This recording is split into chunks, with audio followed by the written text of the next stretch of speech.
Welcome to Best Ball Whenever. That's what I have decided I'm calling this, at least for now, Best Ball Whenever. So I can just do Best Ball whenever I feel like doing it. I want to start this stream by doing a little bit of setting the stage, I guess. I have been to 3 live finals in my life. The first 2 were both Tournament of Champions, which is essentially just a mix of like random people who luck box a milli, much like myself. People who, not necessarily the top pros in the world, because it's a lot of people who just won Millymakers, got a ticket to go along with it. The third live final that I went to was this past December. I was invited to the Fantasy Football World Championship by Hishboo.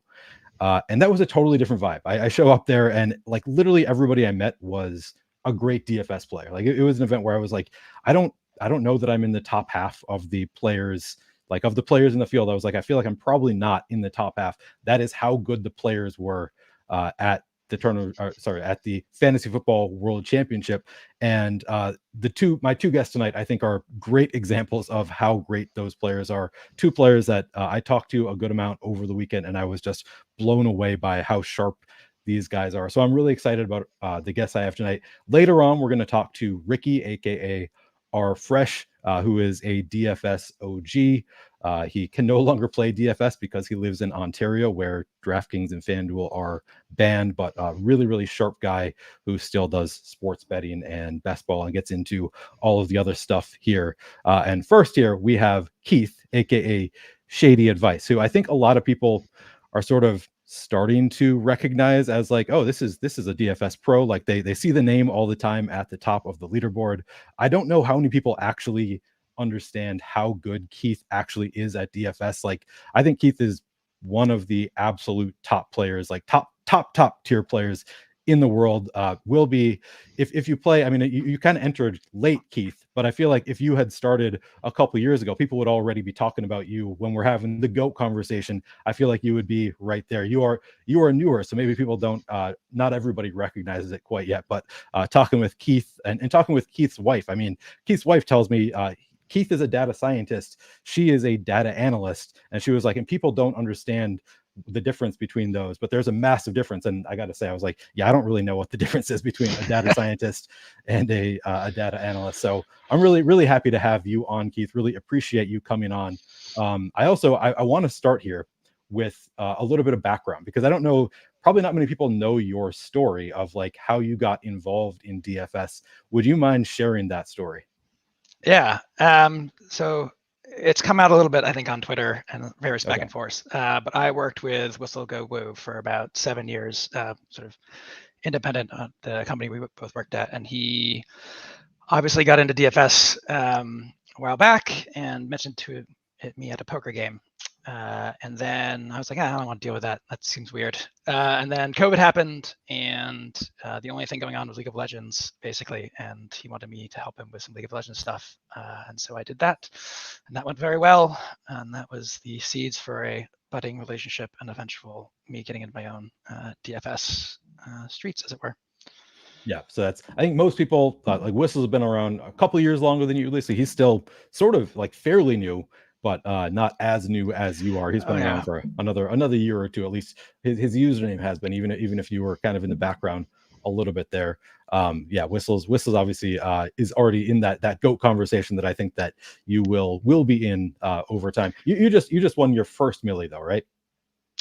First solo milli, yes. We'll first, I mean, so you can't really be in the GOAT conversation until you've won a couple. Yeah. But I think that is probably coming for you. The other thing, and of course, we are here to draft some best ball. We're going to draft some playoff best ball.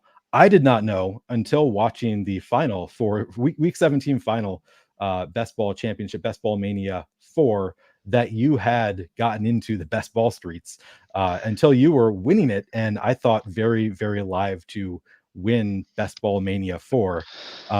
Did you ever feel like you were live to win Best Ball Mania 4? Like, did you feel like, okay, this is yeah.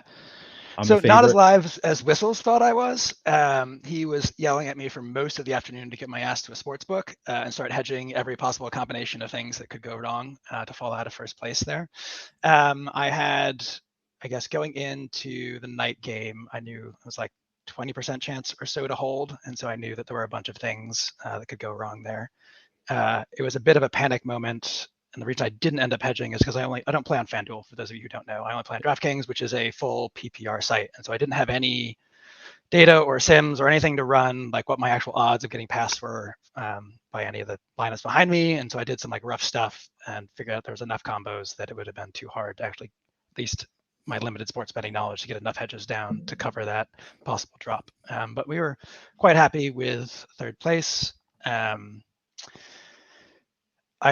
got into best ball, I guess, mostly because of Pete Overzet and Pat Corain, who are, legends of the space. And I actually don't watch any DFS content at all. Interesting. Okay. But I watched a ton of best ball content over the, 9 months leading up to it, or to the season locking. I found it very interesting that someone like Dan Zach and other like serious people could have such differing opinions about what is right, and therefore that meant that there was something that I thought could be done right that people weren't doing, or figure out there. And so I ended up in a good space. So I have a full-time day job, I guess, is the other thing that people maybe don't know, and so that makes it harder to be a quote-unquote professional DFS player, because you can't handle losses and taxes and things the way that you might be able to do if you're a full-time gambler. And so once I knew I was going to basically guaranteed to have a positive DFS season, I started to try to shift some liquidity into this year by playing a bunch of best ball, and ended up getting about, I guess it was 94 BBMs in, and then a bunch on DraftKings, and then got really lucky. That's the sort of full story. I ended up having 2 in the semifinals. I got 1 of 2 through, almost got 2 of 2 through to those final 400. And none of my DraftKings ones got through. Okay. So I'm going to pull up your lineup on BBMDB so we can talk about all it, because I do have some questions. Sure. I do want to shout out chat, though. We do have a lot of people in chat, so I want to say hello. First of all, Gordinko, my in real life friend, went to law school with Gordon. I know he likes a shout out, so I'll give Gordon a shout out. I'll also give out Jeremy a shout out, who is also went to law school with Jeremy, asking what my favorite beer is. I don't know. I really like Blue Moon. Tonight I am drinking Voodoo Ranger Juice. It's going the wrong way here. Juice Force IPA, which I have never had before. It is, I realized after I poured, I brought up 2 of them and realized after I poured the first one that it is 9.5% ABV. So I don't think I've ever had it before, but that is what I am drinking tonight. Rashid, thank you for joining. Teddy, thank you for joining. Ben been drinking for a bit. Okay, well, enjoy that. Jim Money back again. Good to see you, Jim. Brett, we got Rfr3shhh. Oh yeah, I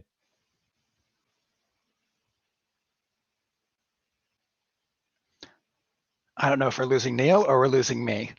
So I'm going to vamp like we lost Neil and you didn't lose me. So I also think that Voodoo is a great beer. I did not start out my night on beer. Started it out on a wine, because no, we can't see or hear you, Neil. Oh, are you back? Great, because I was going to vamp. Was I completely gone? Yeah, you're completely gone. Sorry about that. Keith's first time doing content, and I'm just going to leave him here by himself without a stream going on or anything. Well, thank you for covering. That has never happened to me before. But I am secret, back now. Not my first time doing content. I used to do got paid to do World of Warcraft streams and guides back in college. All right. Oh. Could we find those on the internet? Yeah, same handle on YouTube. All right, I'll check it out. They're not very good, but they're there. Brad says calling for Rfr3shhh. Oh, you'll have to let us know. Rfr3shhh will be here after he is at bowling tonight. For those of you who don't know, Rfr3shhh bowls 3 nights a week, and he is at Bowling League right now. Jamie, good to see you. I'm going to stop calling out every single person, but I appreciate you. I'm just going to do it early on. Thank you for joining. Callie, Fantasy Stock, Conscience, Will Patterson, who I was he wanted me to ask you about the Cat Cafe. He actually requested in Discord that I ask you about the Cat Cafe. I forget what the prompt was. Do you know what he's talking about, Keith? Yeah, so there's a Cat Cafe in DC. Will sometimes hangs out near DC as well, and there's a cat there, or was a cat named there, who's been happily adopted, named Binks, who Will and I were hanging out and getting to know. And after meeting Binks, I proceeded to bink the Millie as well as other things. And he wonders how much credit Binks gets for that For sure. run. And I say probably all of it, really, when we're counting. Yeah, we're giving Binks the credit. So there you go. I asked him about Binks. Will, I was of course just watching Will's stream, as I told you before. I was watching Will's stream on Legendary Upside. Will was on there a couple weeks ago, and I thought that was really, obviously I enjoy Will content, so I was checking that out earlier. I think I've shouted out everybody except for Jorge. What up, Jorge? Okay, I do want to pull up your team in the Best Ball Mania finals, which was winning actually, and I thought that you were live, so I thought that you were not. I think you were the favorite going into the final game of the slate. Would you agree with me there? Yeah. So, like, not necessarily greater than 50% chance of winning, but yeah. So I didn't have greater than 50% chance of winning, but I was the favorite going in. That wasn't the case going into the 4 o'clock games. There was like a Pacheco and Rashid Rice line, I think, that that's right, had me as by pure numbers going into the 4 o'clocks. And then if Jaden Reed hadn't gone completely out of his mind, went off in that night game, there's a pretty good chance you were going to win it.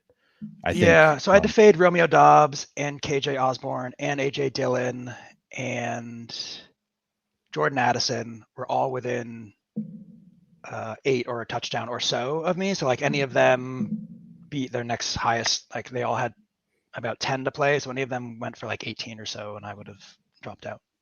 Okay. So I was not unhappy with third, given the things that could have happened. Yeah, would have been way happier with first, I'm sure. Yeah. But would have been cool. But third place, $300,000, nothing to sneeze at for most people. I did so. The biggest thing that I wanted to ask you about with regard to this lineup, and a big thing, you were bringing up Pete and Pat Corain, and how even within like the sharp people in the community, there are differences of opinion about the way to approach best ball. And I agree with you. Like that is one of the more interesting aspects of best ball, is it really isn't solved. And like, there are really intelligent people that I respect a lot, who have opinions that differ from mine. And I agree with some of their opinions. I disagree with some. One thing that I looked at your lineup when it was in first, and I was like, oh shit, I might be wrong about this. And that is the week 17 game stacking aspect. I think that I tweeted this a couple weeks ago, that I think everybody's sort of on the same page, that it's like, yeah, it's good if you can game stack. It's not the top priority. Like I think we are all on the same page that game stacking is good if you can do it, not necessarily the top priority. I think that I prioritize it a little bit less than like Corain and Pete Overs. I think they're good examples of people who like, they really try to game stack their lineups. It's a big priority for them. To me, it has always been like, yeah, I mean, people don't always, like, pros don't always game stack, even in DFS, when it's like you're setting a lineup of just 8 players. You need maximum points for all of those 8 players, and you know who is active on that day.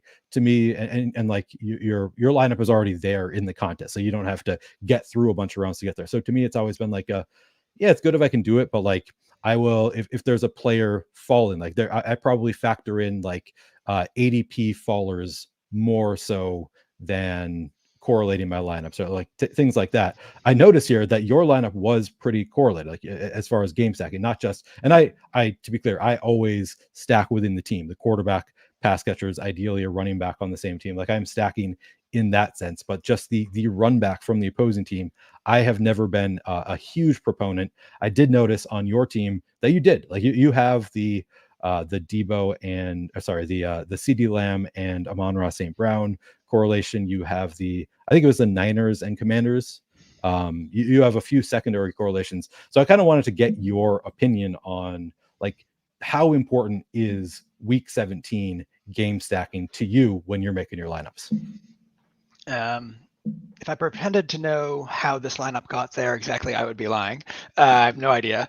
I think looking at this, if I had to guess, these are pretty late quarterbacks, and I think I wasn't sure which quarterback I was going to take, would be my guess. And so grabbing those small inter-team correlations are still worth it. And since I didn't know which side I was going to go of either of those games, it went there. I think the thing that I was doing, I think a little more proactively than I've heard people talk about, was thinking about, were there any chains I could get between 15, 16, and 17 to see if there were any team combos. I'm not sure if this was one of them or not because I don't remember the schedule at all, but that was the thing that I was thinking a little bit more about. And if that ended up causing a larger team stack, then that's what happened. Okay. So like looking at all of those weeks, 15, 16, 17 in combination. And that was something that I honestly did not do. And I think it is probably something that I need to do more, is like, as you say, like trying to get a chain of like this team plays this team in week 15 and this team in week 17. And then that team also plays that team, like trying to find all those, like maximize your correlations in all of the playoff rounds. That's really interesting that that's something that you were doing a little bit last year. So this lineup in particular, you're not sure exactly how you got there, but was it like week 17 game stacking to you? Do you think that all of your lineups have at least one correlated run back from one of your teams or multiple? Like how much of a priority was it for you? I don't think all of them do. Okay. I mean, like even this team, like it stacks 2 quarterbacks from the same game in week 17, which I think people yell at you and tell you not to do, but I'm sure I got it because there was an ADP drop or something happened and that made sense. I mean, even I guess in DFS, this is true that people overweight the single run back or the double run back compared to the naked stack or the full game stack, right? Everyone's like, no, you need 2 plus a run back in NFL, which is just not how it works. And so I think anytime people are making that large of a statement about what's the right thing to do, there's probably places you can have edge by doing slightly more or slightly less than what they think the right thing is. Interesting. And would you agree with me that it is? So to me, it seems like it's so much more remote in best ball. The week 17 run back to me is more remote, less important than DFS. Would you agree with that, or do you think it's a similar importance? So, I mean, you are right in that you're right in that you need to advance to get there. But like the week 17 bros are also very much correct in that when you get there, you are playing a single slate of DFS with 3 million up top and 1K or whatever. I don't know what 400 has got, but like, not much. That is for a 400 person contest, that is that's steeper than any DFS contest you'll ever be in as far as winner take all. And so you need to find the best ways of getting there that then let you win that. Be that ownership or construction or whatever you think it's going to be. And I want to be clear that I am a week 17 bro. Like I'm very much on board of like, you're trying to win a GP. It's like specifically the game stacking aspect that I think sometimes in content to me gets a little bit overstated. The amount that you need to be, you have a Vikings player. Well, now you should draft a Packers player because you need that. To me, there are other factors that even as a week 17 bro, I think are more important. Things like unique combos or like ADP fallers, that kind of stuff to me is some of that. But I will say I'm not confident in that. Like that has always been my stance, but I'm also very much willing to adjust. And that's why I saw you doing game stacks. And I'm like, well, you're one of those people where I'm like, if I see you doing something different than me, I'm like, I'm very open to the idea that I might be wrong here. Like I might need to adjust. And there are, as you said, Correlating, Overzet, those are guys. I respect those guys. Clearly Correlating took down one of the best Ball Manias. So I respect their opinions and I listen to them also. But I'm always curious to have those conversations with people who I respect as players, just to hear all the different viewpoints on how much should we be factoring this in. I guess the other context for this that I didn't mention is I did all of these drafts in the last 2 or 3 weeks of the contest being open. And so like I knew I wasn't going to have super teams based on ADP stuff. There was like the weird Jonathan Taylor and Kelsey stuff like at the very end there that let you do some weird things and get some combos you couldn't have gotten the rest of the year, probably. But I knew that it wasn't like I wasn't going to get there with a super team, so I had to find other ways to win week 17, I guess, for lack of a better. I guess one final question about regular season before we start diving into playoff best ball. I'm curious to what extent the regular season prizes affected your drafting at all. Like, did you change your methodology at all because there was top 10,000 getting prizes in the regular season? Yeah, I mean, so I was free rolling after the regular season. I had 3 or 4 in the top 10, so I covered my entry fees and that. I think I'm somewhere between the only thing that matters is week 17 and sort of the Dan Zach advance rate stuff. Yeah. And that I think advancing like more shots on goal is actually more important than optimal shots if you can get enough in there. Sure. And so I think it naturally rewards a contest that has that, right? If you're paying a little bit of attention to that, you can get stuff in there and know that you're not like advancing and doing well in the regular season still has value. Like you're not just punting off if you roll bad, like I did on DraftKings. Right. But it wasn't something that I was intentionally doing because it's like being one of 400 in week 17 is tough. Being one of 640 something thousand, right, to get that, like that's not skill. That's pure luck, right? And the extra prizes for the top 10K was wonderful. You mostly get that by being right about teams that were mispriced. I think most of mine must have been Purdy teams that won those because right, I was getting him in the last like 2 or 3 rounds all in the last couple of weeks, and that was lovely, but not what I was trying to do.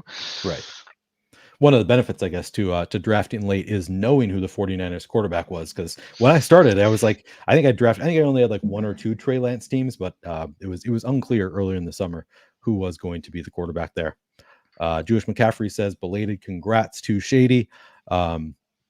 TG asked, do you guys have rules for stack limits, like 3 players max, or would you go more?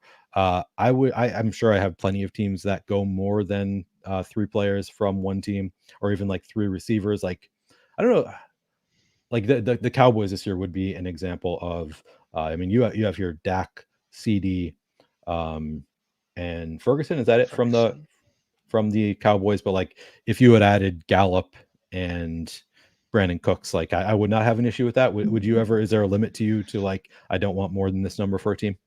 No, I don't think so. I mean, you're not trying to get, you're not playing your whole roster, so you just need to get the right pieces on the right day. Yeah. So at least in best ball, there's so much uncertainty about like what a season will mean that correlation of being right about a team's strength relative to the field is worth having that whole roster rise up. Yep. Well, let's get into playoff best ball a little bit, get into some drafts. Actually, one thing before we get into the draft, I did want to hear your opinion, because I know you were sharing your opinion, and I apologize in advance to our mutual friend Mangone, because I know you disagree with him, and I thought about inviting him on here, but it was too late to do the whole debate thing, and I really don't know how good of how long of a debate you can possibly have here. But Mangone was going back and forth with Justin McMahon on Twitter about in playoff best ball, do you want all sharp people in your pod, or do you want some bad players in your pod? And can you share your opinion on whether you want sharps versus bad players in your pod in playoff best ball drafts? Yeah. So, I mean, if you could give me a wand and I could say there are going to be a bunch of bad players in the field who are doing stuff and doing things, building teams that are dead in the Super Bowl, but I never get any of them in any of my 150 pods. Give me that with like 150 people out of any of the discords that follow this very closely. It changes a little bit, I think, for me between the contests that are 2 of 6 versus the ones that are 1 of 6. It's Sure. not if advancing is harder, then maybe you get a little bit of benefit from somebody really torching it off. But as I was sort of saying, the people who I've seen playing poorly aren't, they're not drafting off. They're not like best ball. We'd see people like reaching 30 picks past ADP for somebody. Like they're still drafting by ADP. They're just stealing your fucking players. And so they're not building teams that are low advance rate. They're actually probably higher advance rate than someone who's stacking correctly, because you've got the sort of same game ceiling effects, and they're not drafting 49ers and Baltimore. So they're actually reducing your rate of advancing, and they're stealing your stack pieces. So you have a shittier lineup for the Super Bowl. And so I recognize that you don't get to make that choice. So obviously I'd much rather play playoff best ball when people are really making a lot of dumb decisions. And I see those happen and I'm like, well, this lineup's probably dead. Let me see if I can salvage any sort of EV out of it as I go. But knowing that there's 1 to 2 of those, and we're going to meet Colonel Mustard right now because he's clawing my back. Hey, buddy, how about we get out of this chair? This is Colonel Mustard. You going to come up? Is Will still in chat? If Will's still in chat, he's going to be excited. Hello, Colonel Mustard. How old is Colonel Mustard? Colonel Mustard is a COVID kitten. So he is 3, I guess. His brother, Professor Plum, is over there in my wife's office chair. But he's going to hang out here so he stops clawing me. He doesn't like me speaking. He does this during work, which is less cute as well. I don't remember what I was saying, but I think the answer is I'm happy that there are dumb people playing playoff best ball. I am frustrated that they end up in my lobbies when they do. Yeah. I think actually Mangone kind of came around to the same idea of like, once we define like what are the bad drafters, it was kind of like, yeah, you don't want people who are just taking all of the best ADP players because they ruin your odds and stuff. So I think we all kind of came to the same place of, I agree with you 100%, by the way, just you want bad players to be in the contest in your own draft. You'd rather that everybody stay in their own lane because the bad drafters are typically not drafting like, all from the back of the draft or something. Like they're taking the best players from each team and they're just killing everybody's chances. So yeah, I 100% agree with what you're saying as far as what you want in your drafts. I think we should do a Gauntlet 2 draft here. Have you been playing these playoff best ball drafts with your 300,000 in your account? Yeah, I love that it's in this tax year too. I think one of the really interesting things, I think I made a mistake. I played it I think I got 30 Gauntlet drafts in. Okay. And I think that was a mistake. I should have waited. I mean, I'm going to get a bunch of Gauntlet 2s in, but because of how playoff best ball works, I think there are teams that I probably it's not the same way as best ball where there's enough elimination rate that you're not too worried about people who got good teams earlier in the year and you have your own edges. I think that there are probably teams that are live that I'm probably playing dead to in that first Gauntlet that I maybe shouldn't have ripped 30 teams in and spent my time doing something on some of the other contests that were more snapshot contests or figuring out how I wanted to approach DraftKings with the tight end spot. Yeah, no, I think that you are probably correct about that. Like for me, I can think more of like weekly winners, which is not even it doesn't exist on the site anymore. But my very first weekly winners draft, and I have major regrets about this, how I handled it, because I jumped in without giving all that much thought to correlation. My only thought was, I'm just gonna ignore round 1 and I'm gonna build for the later round. So I was like, so bye week players are gonna be a priority. Teams that are gonna move on beyond round 1. Like that was the one piece of strategy that I went in with was I'm not gonna draft for the first round. I'm gonna draft for the later rounds. We're not gonna talk about this enough, so I'm not even gonna explain what weekly winners is for people who don't know. But I will say, my very first weekly winners draft, I got the first overall pick, I got CMC, and I got Lamar Jackson. By the time Weekly Winners 2 was released, those were the first and the third picks ADP wise. You never get that combo ever in Weekly Winners 2. So I did not fully build for a Ravens Niners Super Bowl, which I think in retrospect, if I had done it over again, I would have done that from the very beginning, just only build out for Super Bowl round in all of my drafts and build out all the different iterations from all the different teams. I regret that I did not think of that before I started, because that was, I think, the only chance I ever had to draft CMC and Lamar Jackson on the same lineup. So that was one of my regrets. But yeah, things have changed a lot in terms of what you're able to do now versus what you were able to do then. All right. Well, Gauntlet 2, though, is brand new, so we can jump in here. And for those of you who are not familiar with Gauntlet 2, it is 2 advance from the first round, 2 out of the 6 that you're drafting with. In the second round, you're regrouped into another group of 6, and it's just one of those 6.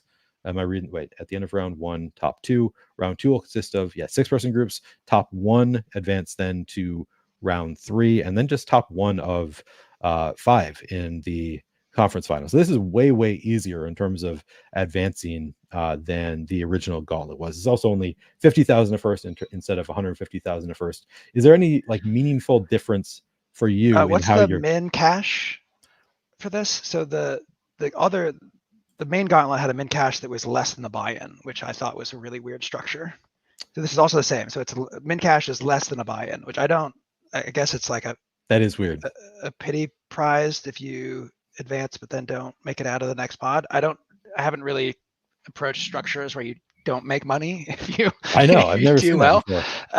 And so that both of the gauntlets have been this, and so I don't really know. I guess you're supposed to just, it basically means you actually don't even care about it further incentivizes heavy weighting Super Bowl matchups and not worrying too much about that getting knocked out in the whatever the next week of games is. Yeah, divisional round. There you go. Yeah, that's what I've been calling it. I don't know if that's officially. Do they call it the super divisional round like they do with Wild Card Weekend? Super Wild Card Weekend. I don't know. I'm sure it's trademarked, whatever it is. Yeah. So that is the structure. Now we can after all that. Now we will jump into a Gauntlet 2 draft, and we can figure it out as we go what we want to do with our Gauntlet 2 draft. This is my first Gauntlet 2 draft. I didn't give a countdown to let people draft with us if they wanted to. We don't want the sharp. We want the sharps. This is really unfortunate. Next time. Got the 4. We do have 3 other badge bros within the. I've seen some badges do some weird stuff. So me too. It's not necessarily an indication that they're sharp, but more often I'd say the badges are sharper than the non-badges. Generally they're just more experienced, know the rules, but not always. Yeah. So we have the 4th pick. Are there any particular? Do we just kind of let what falls to us fall to us, or should we be looking at Super Bowl odds? Figure out what we want to do here. Yeah. So I think you're almost always trying to get 1 or 2 Ravens and or 49ers pieces in the first 2 rounds, unless you happen to get CeeDee Lamb. I think some people are playing a lot of Bills stuff out of there, and they're just taking them higher than I currently am. I don't know that they're right or wrong. That just happens to be how it is. And so I usually in the 4 slot have been ending up with usually Debo, because people, and I think Debo, and then I hope that either Ayuk, Purdy, or Kittle make it back, and usually one of those 3 does. Usually it's Purdy, which is pretty nice, and because you have whatever quarterback, you have an NFC side set up, and then you're pretty much. I don't know the chances that, and I think that since we did announce this, the chances that as anyone in this draft who's also here is pretty low. So then you can set up a bunch of Kansas City or Dolphins pieces that are opposite that. All right, so you and I have been taking a very similar approach here of the odds, just looking at this site. And again, I told you before we started, I have no idea how accurate this is. I just discovered this site as I was trying to look at best ball stuff for the first time, and I've been trusting it the whole way.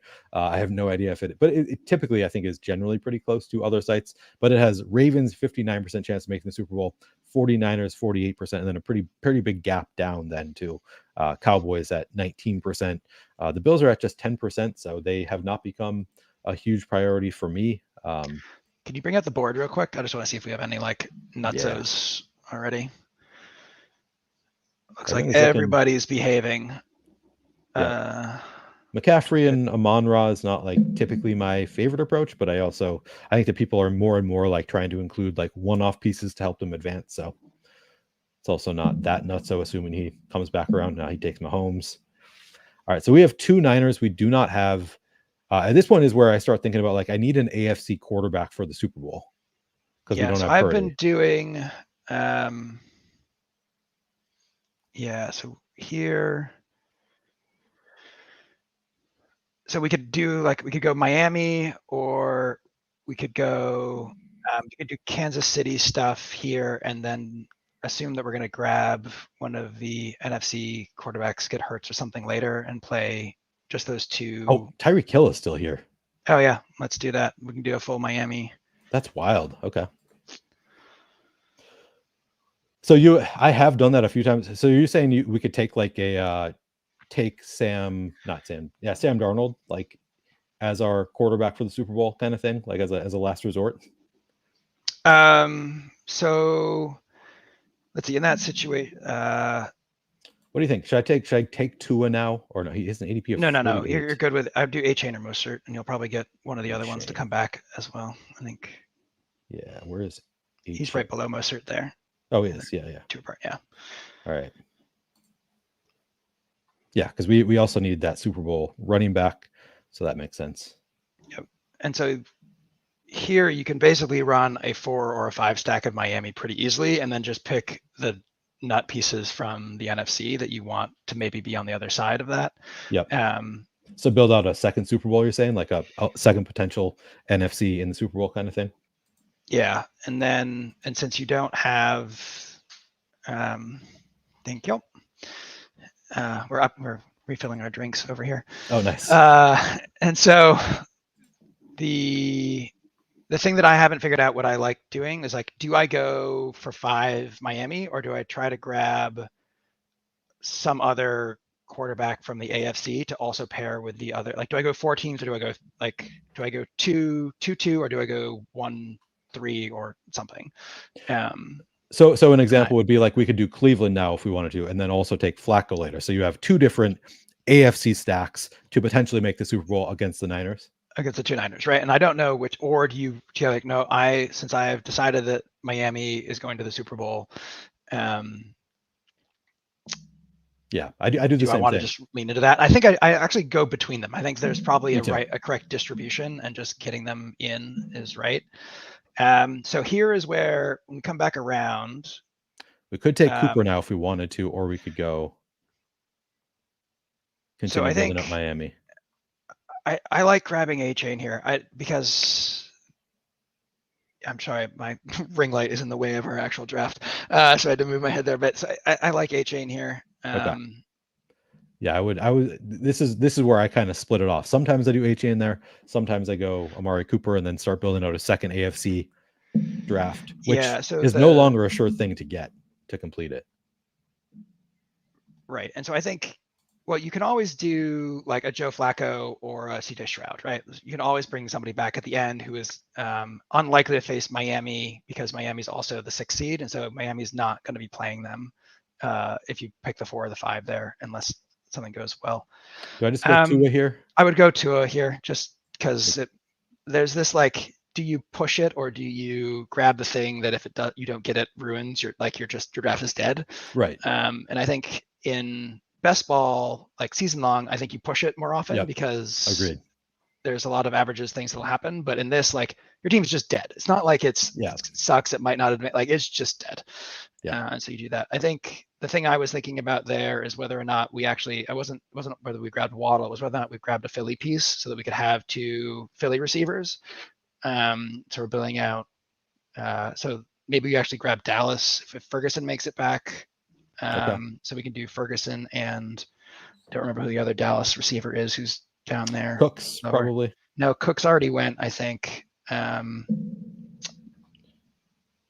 Oh yeah, so Ferguson, Goddard, I think, and then Gallup is the one that you sometimes just grab at the end to get your second person there. Okay. So Ferguson goes. So we could continue building out Miami, or we could go. I mean, we could go like Mike Evans for an NFC piece, but I was like grabbing Waddle. I mean, like, if they just keep giving you the stat, and that puts us at 5. If you play a full Miami Super Bowl and not care who shows up, I think that's okay. I think. Yeah. I don't know how. Do we know if Waddle's playing this week or not yet? I think that was up in the air. I don't believe we know yet. Yeah, I can't click that anymore and see what the. All right, so now we have the full 5 Miami. Now we can build out NFC pieces if we want to. I think the Rams would play the Niners right away, or I mean, maybe Tampa. So I don't mind grabbing Evans here. I think if you're worried about advancing a little bit because you have Evans over Kupp. Do you like Evans better than Kupp? Yeah, I think I do. Just because you're more likely to be able to get. They're playing the Eagles in the first round too, which is good for that's a great matchup for the first round. Yeah, so I've been trying to look at first week half PPR projections to make some of these, like, just the things that I'm mostly doing for advanced rate pieces. I think it'd be like nice if they make it, and that gives you more. But I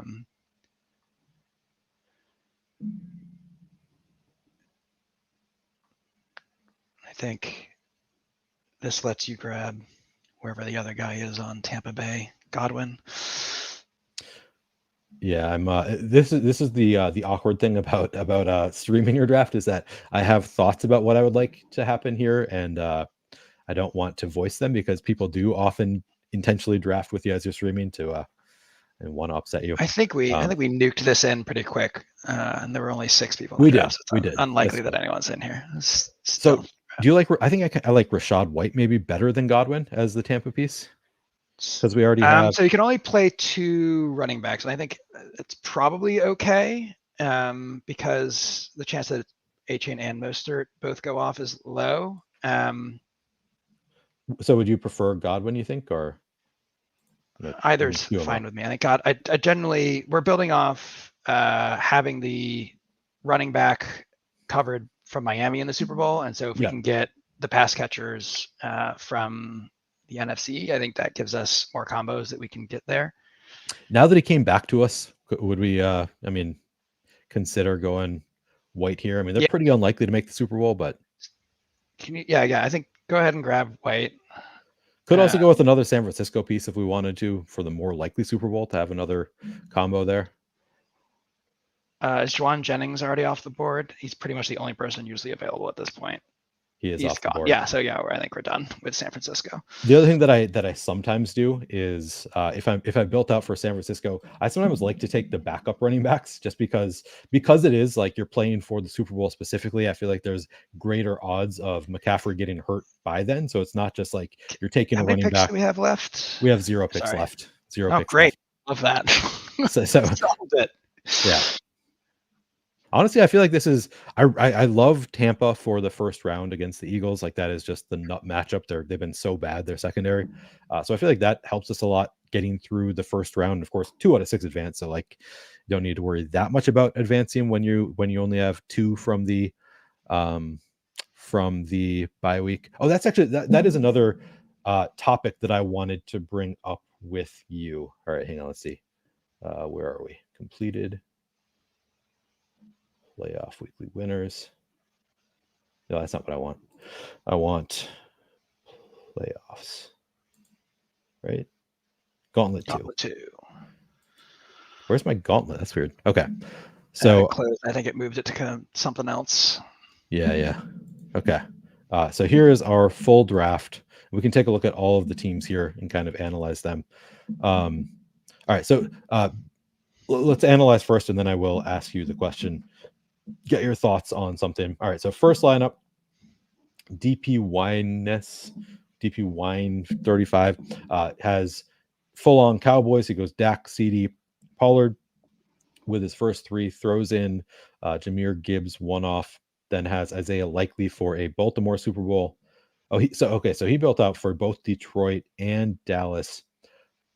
Okay, so he didn't do it. I mean, it's probably fine. But he has 3 Baltimore pieces. Goff. So then he has a wide receiver, a running back, 2 receivers, and a running back from Baltimore. So then if they face Dallas, he would then have a full. So he would have a full Super Bowl with either Dallas or Detroit here, because he has both Dak and Goff with players from those teams. Yeah, if you don't have a bye quarterback, don't take a second quarterback ever. I can't imagine that ever being the right call. I'm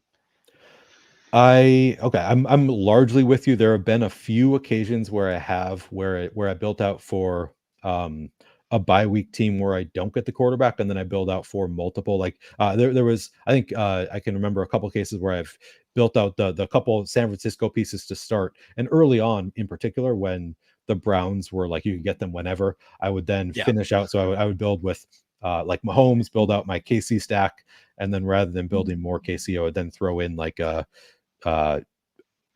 Browns potential Super Bowl. But for the most part, I just do the one quarterback too. So I think we're largely on the same page. But occasionally I'll build out like if I'm trying to get multiple Super Bowl scenarios and I don't have the quarterback from the one side, I might. But I think I've been largely on the same page there. You just have to match quarterback and running back there, which makes it hard to, like if you luck. And if you're like even Mahomes, I wouldn't do. Like if you've got Dak and Mahomes, they're just such early draft capital that if you've dropped that and they're not what you need, I think it's probably not a good move. Although, Yeah. I don't know. Quick Shade, I think, says that you dominate the 3 max tournaments that he enters every. Do you do 3 max? Oh, 3 max. Okay, I was thinking 3 man, 3 max. Yeah, Yeah, so I'll do 3 mans. Yeah. Well, so the only cash games I play are fucking tiebreakers for seats to places. So I don't. Yeah. I think I told you this in Arizona, but Papa Gates and I tied, chopped a seat the week before the NFL championship, and then we did a playoff round and we played the same lineup, so we chopped again, and so we ended up playing some random NBA slate on Wednesday or Tuesday to like figure out who got that ticket. Yeah.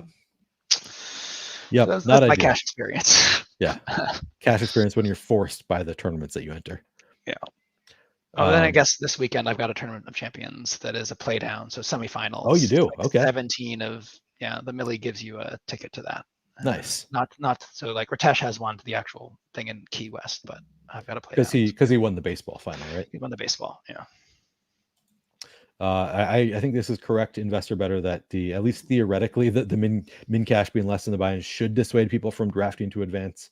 That's another thing that I saw a lot of people voice on Twitter today, because we've been having the conversation, people complaining about having their drafts blown up. I've seen a lot of people suggest like when that happens, then they just give up on trying to win and just draft to advance at that point, which I really avoid doing that. The like just give up and try to advance. Like I go like all the way to like, okay, I guess I'm drafting Mike White now. If I've drafted all the damn Dolphins, I'm like, I guess I'm playing for whatever weird scenario where I can make this work for a Super Bowl. Yeah, you got the low piece who's gonna crush it when there's an injury. Yeah. I try to have something live there. Excuse me. I don't know that so like just from like you can go to the next question, but I think about so from like a game theory perspective, advancing is good. I don't think you ever want to disincentivize advancing with a payout structure. Like I don't like if they didn't want you to get paid out for advancing, then you just do 0, right? Like that's like this like weird rake back essentially that happens if you advance. I don't know why they would do that. But yeah, maybe because enough people have complained about people blowing up their lobbies. I don't know. But yeah, it seems like we're instead. I could see them maybe factoring in somewhat. Like I don't. Just make it a 0. If it's a 0, then you're even more in the right when people don't do it, right? Yeah. Okay, so this is in line with the question that I wanted to. He reminded me of a question that I thought is sort of interesting. So TG first he asked, would you go with 6 of San Francisco or Baltimore on DraftKings, given that it's harder to advance from the first round and you could win the Super Bowl with just 4 or 5? I forget what the is it just 1 out of 6 on DraftKings? I think that must be what it is. It's 1 out of 6. I mean, the thing that is harder about DraftKings than the 1 of 6 is the tight end, right? So you have 2 one-off positions that you need to get, or 3 if you include running back, that you need to get right on your Super Bowl team with San Francisco, Baltimore, which makes it very hard, I think, to do more than 5, I guess, if you're taking Andrews and assuming Andrews plays in the Super Bowl as your like tight end that solves that problem. Right. But you get 12, right? And so you get 12 and you play 6 as opposed to 10 and play 5, which I haven't done enough DraftKings to really know if that feels safe. Me neither. I've only drafted DraftKings while on a stream, so I don't have a ton of experience with drafting on DraftKings either. Yeah, this is my first draft here, not controlling what I can see, and it's definitely throws you for one. If you were to ask me without any context, I think yes. I think you still want to win that. The structure is still it's 100K to first on DraftKings, right? Yeah.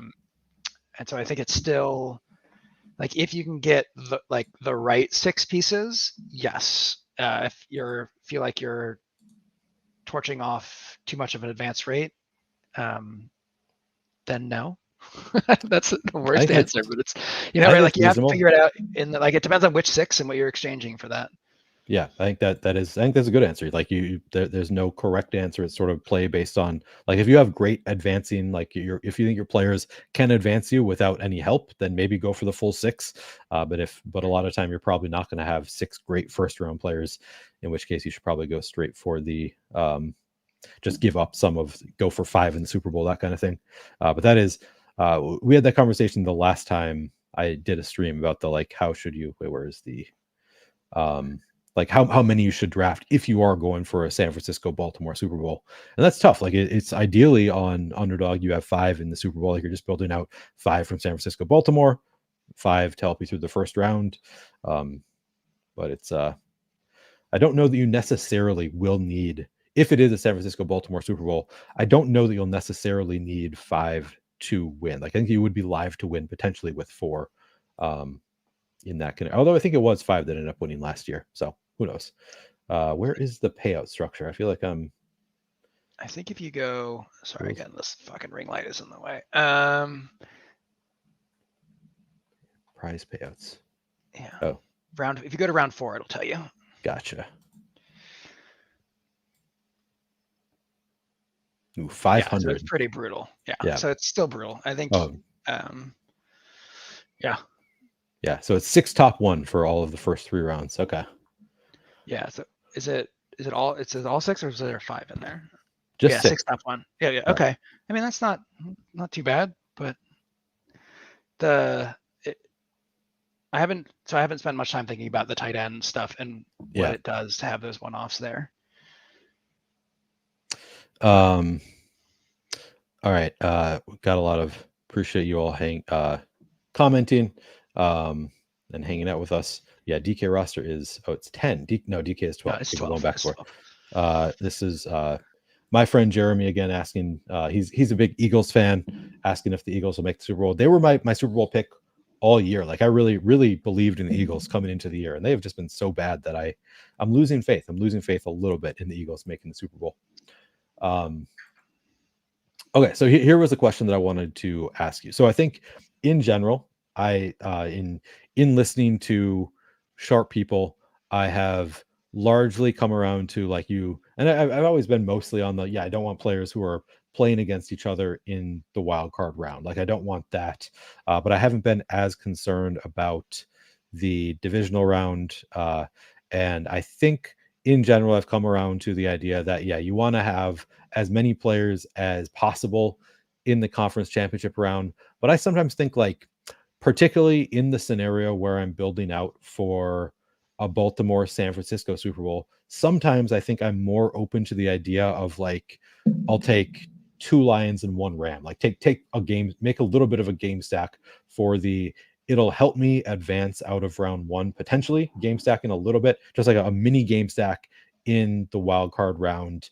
And then also I know that I'm going to have that one of those players, or ideally 2 of those players, is definitely going to be there in the divisional round. So like, that one of those teams is going to advance. So you're going to have some players from that game advancing. And then in the divisional round, you get all of the reinforcements of those bye week teams. Would you ever consider having players from the opposite wild card round, the first round matchup? Would you ever consider having players from that same game on opposing teams in the divisional round, especially if you are trying to build out for both bye week teams in the Super Bowl scenario?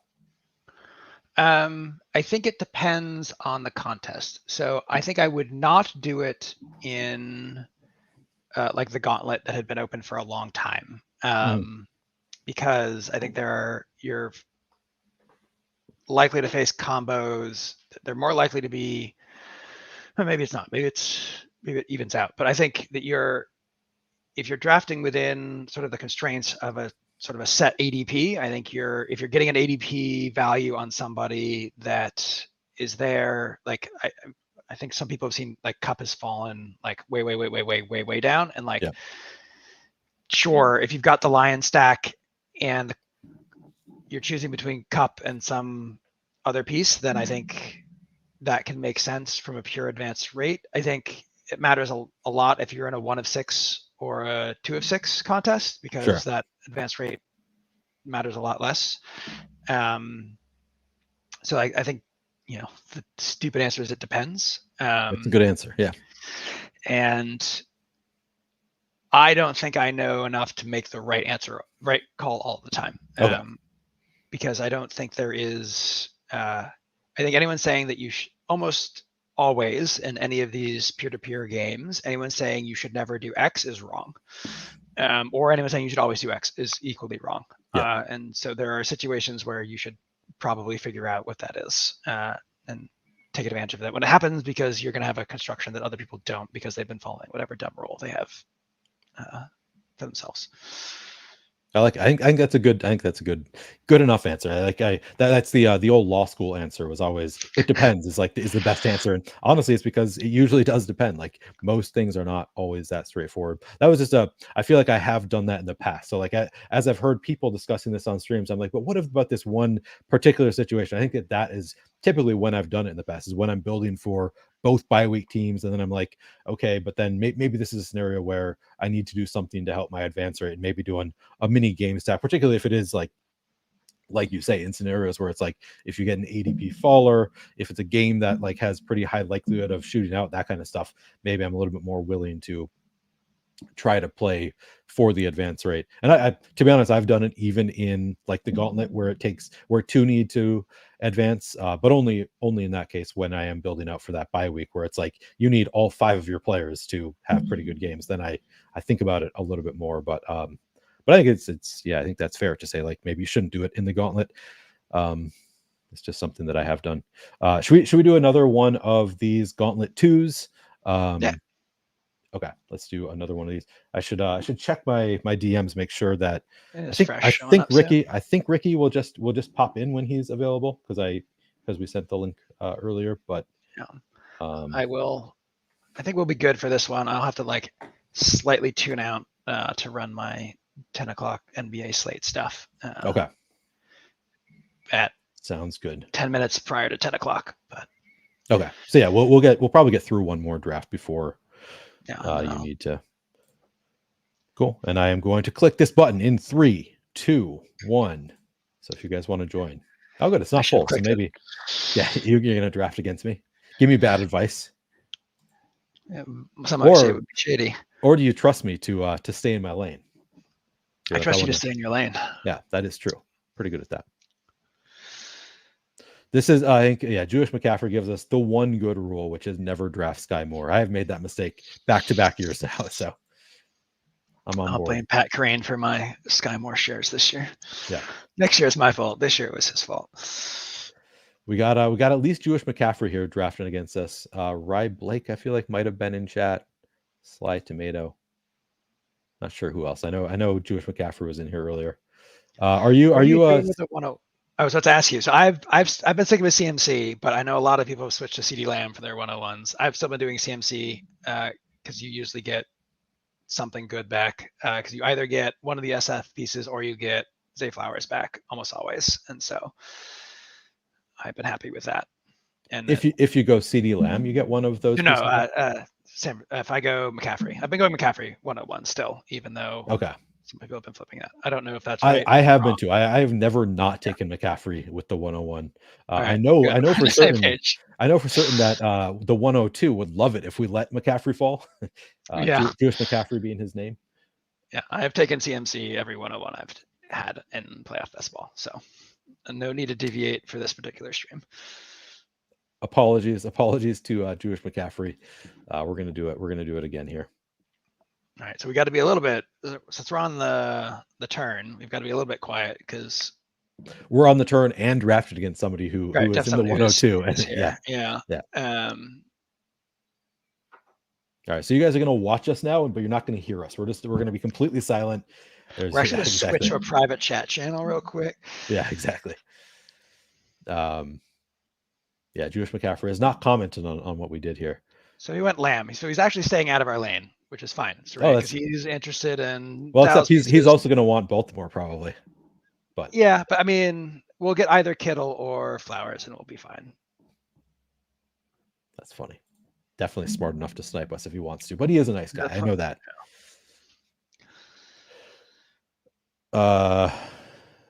Benny says I should do a video for each of the Saturday and Sunday slates. This is I'm not going to be in the short term doing DFS content on this channel. Maybe I'll do some like daily drafts. I think that would be might do that at some point, but no DFS on my channel just yet. Let me know when that changes. Happy to come hang out. Yeah, I'd love to have you on to talk DFS. What is this that Den sent us? Are those are goats? Okay, I for whatever reason I saw it and thought it was cats. Yeah, I think because your cat's brother. And then okay, that actually makes. Oh shit, we are. Oh, all right, let me. All right, so we are. Jewish McCaffrey is on the clock. Zay and Lamar are gone. Debo, Purdy, Ayuk all gone. So we could take. Well, we'll see what he does. We could. I'm guessing he's going to leave us Kittle. So that's one thing we could do. Let's see what he does.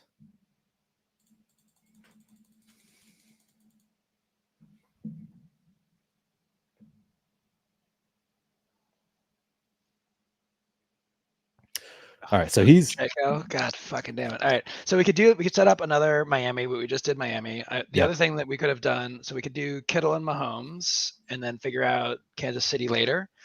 Yep. I think that's probably our best bet. We could be a jerk and take Dallas pieces, but I think that we're probably doing Kittle in Kansas City. Yeah, it's either Kittle in Kansas City or Kittle in Miami for me. I assume Josh Allen went already, right? Like we could do the Josh Allen went always goes the first round. So I mean I think we take Mahomes. We have McCaffrey for the Super Bowl, so we don't need Pacheco. Yeah, we don't need it does mean that you need to figure out a first round in the first round. Who's gonna play? But so the other thing you could do here is do Kelsey and Mahomes, or Kelsey and Pacheco if they make it to you, and hope that nobody wants Mahomes with Rice. It gets weird. Well, he took Pacheco before us. You just right. Yeah, if it gets through. Yeah. Right. Okay, gotcha. Yeah, no, this has been generally Kansas City is my fallback when Baltimore fails from the AFC. Apologies to Jewish McCaffrey for blowing up your Kansas City stack, but he can actually get Dak later, so he didn't care. O'Neill wants to know where Ricky is. He said he was told there would be Ricky. Ricky should be here momentarily, I think. Ricky is on his way back from bowling. Yeah, he was bowling. Told us he's going to show up sweaty and unshaven. Wouldn't have Ricky any other way. That's right. That's how we like our Ricky.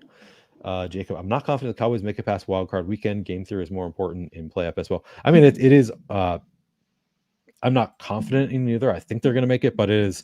I think that one of the key tenets to playoff best ball is draft as though you're right. So once you've started building out for Dallas, there's not really any team that I'm super confident makes it to the Super Bowl. Like it's clearly San Francisco and Baltimore have the best odds. Beyond those two teams, like I am really not confident in any other team.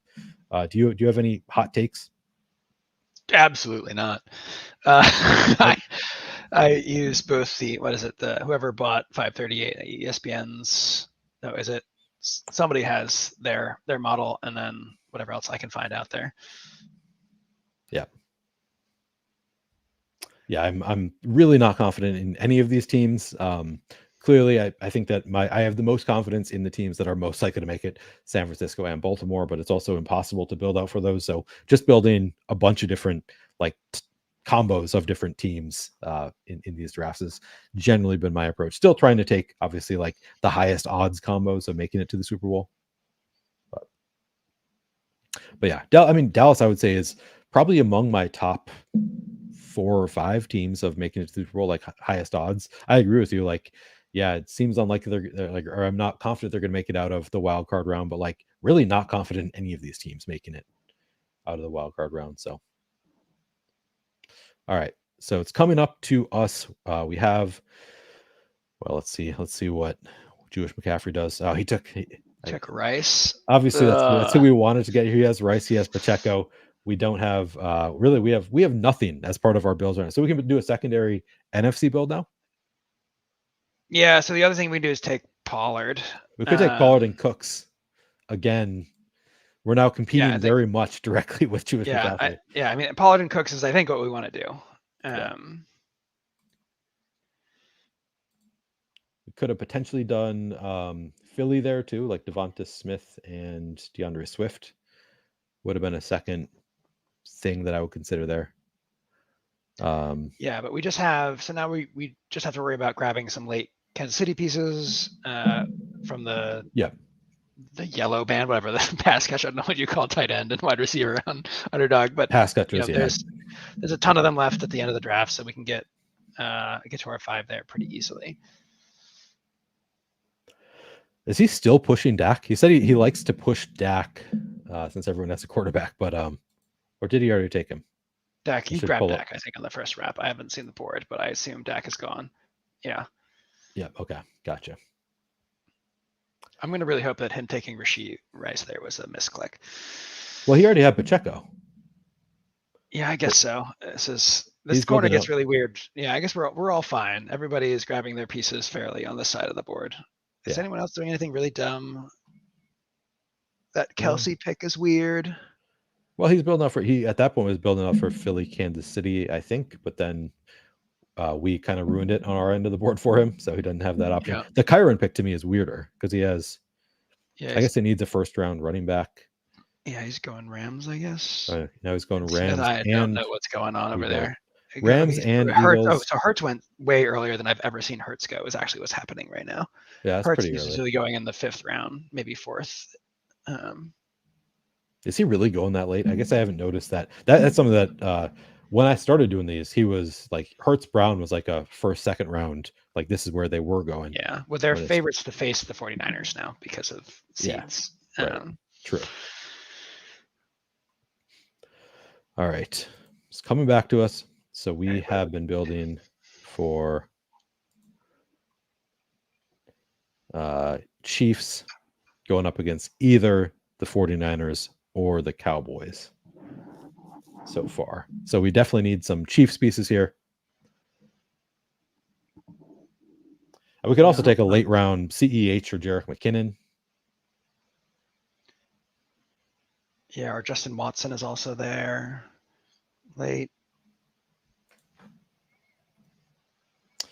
Do you think we should take both Chiefs pieces here, or it's way too early, I think, to grab the Chiefs pieces? I think we should build something else out on the other sides, but I don't particularly care who. Goddard might be fine. Yeah, it's a good advancing piece because we only have one. Now we have 2 pass catchers for the first round. So we're still on the clock. I almost forgot. Okay, so this is right. 7th round pick. Who did we just grab? We just grabbed Goddard. Man.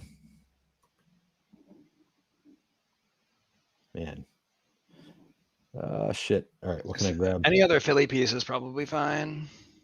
I think I'm too late. All right, I'm just grabbing for. It's not ideal. It's not what I wanted to do, but being on the wrap with somebody listening to you on there is not great.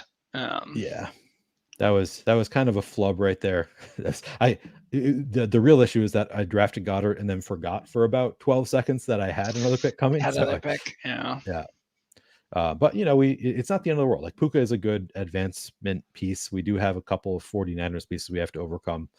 So now I think we need to start leaning into Kansas City a little bit because we have the 2 49ers pieces. We have the 2 Dallas pieces. So we need do we need all 3 of our Kansas City pieces to be able to for both those combos to work? Because we have just 2 from each of them, so 3 total, and we need 5. So I guess we just need 2 more Chiefs pieces. Yeah, we need 2 more Chiefs pieces at least so that we have both those combos. And if we have 3, then we have an extra combo for each Super Bowl. Yeah, I don't mind grabbing. Let's see what comes back here. It's very weird not to be able to click on the board while you're watching this. I'm sorry. All right. That's okay. I'm just going to throw these guys in the queue. Throw a bunch of guys in the queue. That's going deeper than I would ever go. Really?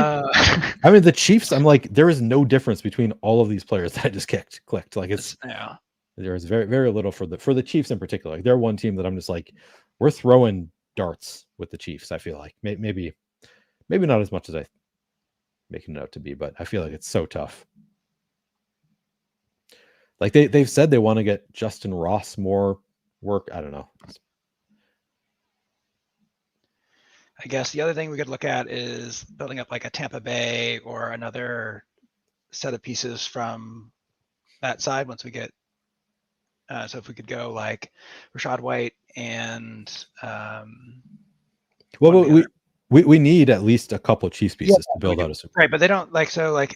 Oh, you those can get guys them are all late, going to be available in the last round, right? So like Yeah. we can get some of those, right? If they're all the same, then it doesn't matter who we get on the way there. But we have 3 picks left, and 2 of them need to be Chiefs. Okay, yeah. The other one can be. So the other one could be. Are the Tampa Bay guys gone? Oh, Godwin's there. Yeah. Oh yeah. So yeah. So let's go Chiefs, I guess. We just go. We also only have 1 first round running back. Do you have any concerns about that? I mean, it's 2 out of 6 advanced, so it's not.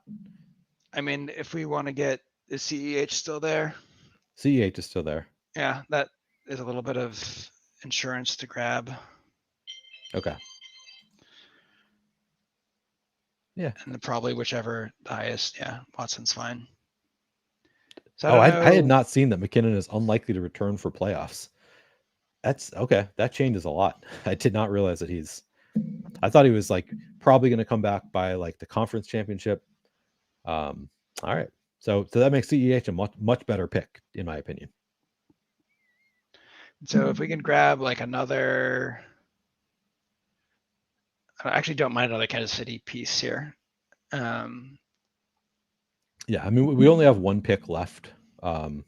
We have enough. So we've got the Mahomes, CEH, and Watson from the Chiefs. So we only have the 3 Chiefs, and then we have 2 each from San Francisco and Dallas. So we can make out a complete Super Bowl from either of those combos, Chiefs with Dallas or San Francisco. But if we add another Chiefs piece, then that means that we have 6 players for the Super Bowl in either of those combos, and it just gives you more outs there.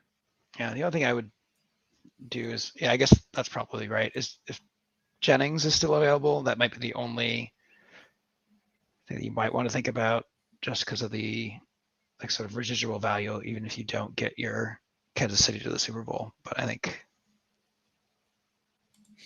yeah, that's so you're not a believer in the backup running back thing that I do sometimes for the Super Bowl. I think San Francisco more than any other team I do it, just because it is like McCaffrey is getting drafted in every round, and I sort of feel like if you don't have McCaffrey, you are playing from behind a little bit in the Super Bowl. Like if you have Purdy and Debo like in the Super Bowl, a lot of people are going to have that, but then it's like CMC is just so good, puts up so many fantasy points that, like, to me, the likeliest, the best case scenario for you is they get there, McCaffrey is not there for the Super Bowl. So then it's like you can really ramp up or give yourself better odds if you take like an Eli Mitchell or something in the final round. So that's I would do it if I didn't have McCaffrey, right? If I needed a piece, right. But we have McCaffrey, so I think our bet is McCaffrey is in the Super Bowl, otherwise we're dead.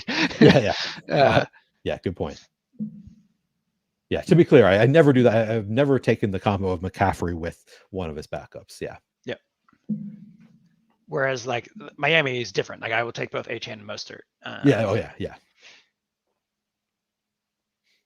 Because we did see that combo put up 99 fantasy points one week on DraftKings. I'll figure it out. I apologize for a moment while I do this. Oh, no worries. Swap stuff here. You do your thing. I will analyze the teams in our draft. I'm going to shit all over Jewish McCaffrey's team just because I know he's watching. No, I won't. He's a best ball. As they say. Yeah, a light shitting. Exactly. All right, so we can take our Jawan Jennings here. I'm going to do that. I like that. Okay. So now I'm going to check out the teams we just drafted. So what are your, I'm going to like ramble while I click button. So I think there's like this last round of people, particularly for Baltimore, but some other teams, there's just a bunch of people who are basically, Kansas City is another example.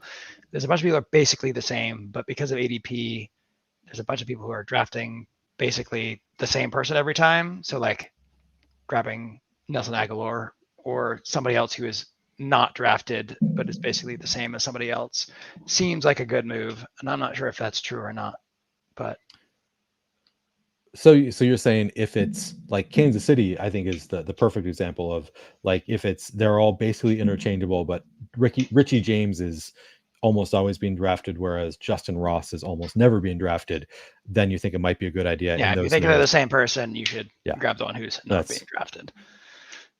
Obviously, yeah, very very contingent on thinking they are the same. Like the projection's not going to be all that different. Knows, but yeah. Jake brings up. Yeah, I mean, a lot of people saying TJ points out no need to cue McKinnon. Yeah, I missed that news. Hardman is a wide receiver 2 from Kansas City. Yeah, I don't. That's a good example of Hardman is a guy who doesn't get drafted that much that you could consider there instead of Richie James, because I don't know if there is that much of a difference. Like the odds of them being the guy you want in the Super Bowl, I'm not sure it actually changes that much. Jacob, I'd say this is another example. He says Noah Gray.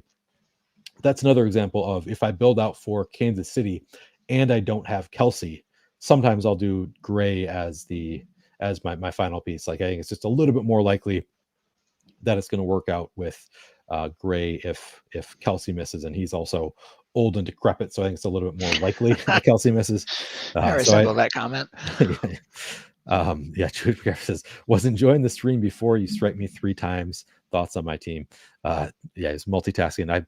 I have been there. I've missed complete drafts, and I'm like, oh god, I'm the asshole in this draft board now because I enter and then more so as weekly winners where it's like it doesn't fill immediately, and it's been like late night. Okay, I'm going to do a weekly winners, and then it doesn't fill for 45 minutes, and I'm like, oh god, this team sucks. All right, I'll review your team first, Jewish McCaffrey. So he has.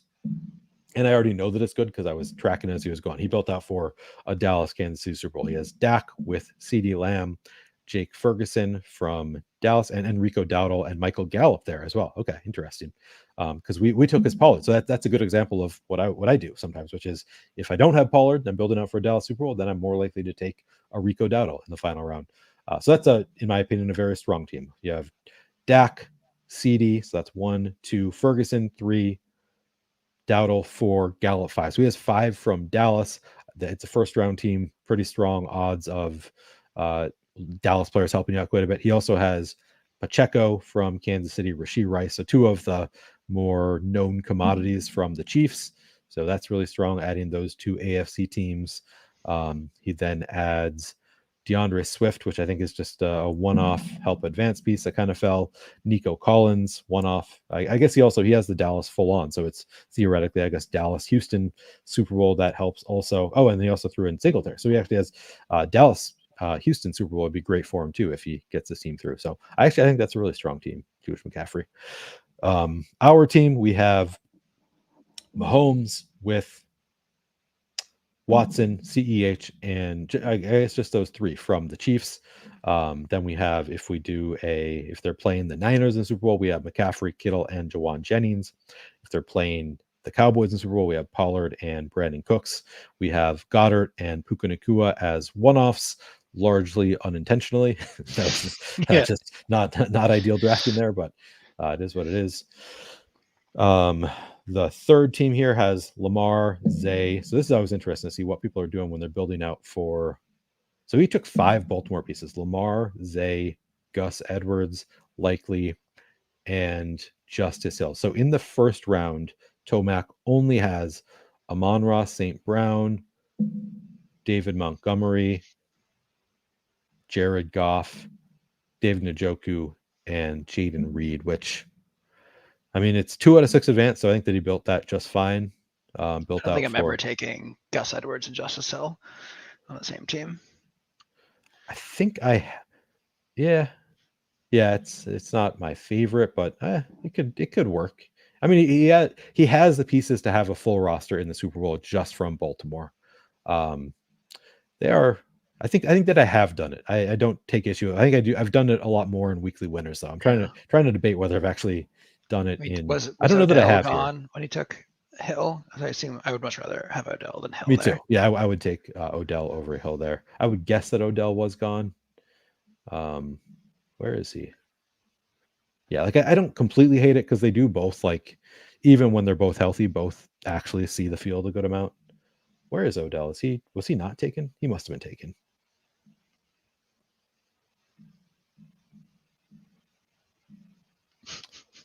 Wait. I'm also not seeing Odell up here anywhere. Yeah, no. Wow. Okay. Yeah. So Odell was not Did I taken. miss In that news? case, I probably would have taken Odell. But it'll be, I guess, the uniqueness factor, I guess, might be a thing. Like, Rye Blake has Josh Allen with Diggs and Kincaid and Gabe Davis and Khalil Shakir and Leonard Fournette. So he built on a full-on Buffalo stack, which, you know, they're in there in the first round. That's fine. He has Ayuk for the Super Bowl bring back, or Gibbs. He does have Cooper as a one-off from the AFC. Then he has Juszczyk for the Super Bowl also. That seems Fournette, fine. Huh? Did he miss? Oh, he missed Cook. All right, yeah, Fournette's fine. All right. Yeah. Sly Tomato has he took the Debo Purdy combo. Does he have any other San Francisco? Just those two from San Francisco. Who does he have from the? I don't know if this team. Let's see. Okay, so he has the two San Francisco pieces. Then he has Cook, Hill, Achane. So he has two Miami pieces, four Tampa pieces. So I guess he has a full Super Bowl for the Tampa Miami matchup, or Tampa. That's it. Or Buffalo, maybe. Yeah, he has Maybe? Tampa, Oh, Buffalo. Yeah, okay, You just need the one because he has four. Yeah. But yeah, not my favorite. But and then N Durbin has AJ Brown, Jalen Hurts, Devontae Smith. From Waddle was the 55th pick. He's really fallen. Okay, so he has those three from Philly, and then he has Kelsey as his only Kansas City piece. Who does he have from the AFC? Mostert, Waddle. Okay, so he did end up with a Super Bowl there, potentially, of Philly and Miami. I think that's the only potential Super Bowl combo here, unless I'm missing something. Yeah, okay. So yeah, I would say Jewish McCaffrey. I think I like your team as one of the best in this group. Ricky is here. Ricky is here. All right, I am going to bring Ricky into the chat. I did a little introduction earlier of Ricky, and I guess I'll throw him in the chat. I'm not gonna. I was thinking about like teasing it, like giving the intro first and then bringing him in. I'll let Ricky be here for the intro. Make sure that he actually, and I'll remove Jewish McCaffrey's comment so you can see him. So now anytime I pull up a comment, it's gonna be over Ricky's face. So Ricky, I gave the intro at the start of the show. A DFS OG, been around playing DFS for forever, until it was banned in Ontario. So he became an owner's box shark. He's also a prop betting shark, now a best ball shark, doing drafters this year, finding different ways to get his action in. But one of the extremely sharp people that I met in Arizona. We spent a lot of time together. We have not tested whether we can actually hear Ricky. Ricky, how are you doing tonight? Hey, Neil. Thanks for the kind words. I think you boosted me up too much, but I'll take that. So, yeah, just got back from bowling and I rushed home so I could make it a decent time. But how did the bowling go? How did you roll it? What's the phrase in here? Do you have a better way to ask that, Shady? Like how was the roll in tonight? How was the, I don't know, how would you say this? Were the lanes smooth? Were the spins good? That's good. Man, you're good. Yeah.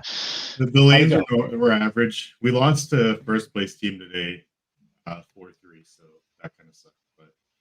But bowled okay. Get some redemption tomorrow and Friday night, so that kind of consumes most of my weeknights, which I wouldn't be able to do if I still had DFS, as you mentioned. So now I can just pick and choose when I want to bet props. I can bet them remotely if I want to, and it's not as intricate or complicated as DFS by any stretch of the imagination. So, are you you're in 3 different leagues, right?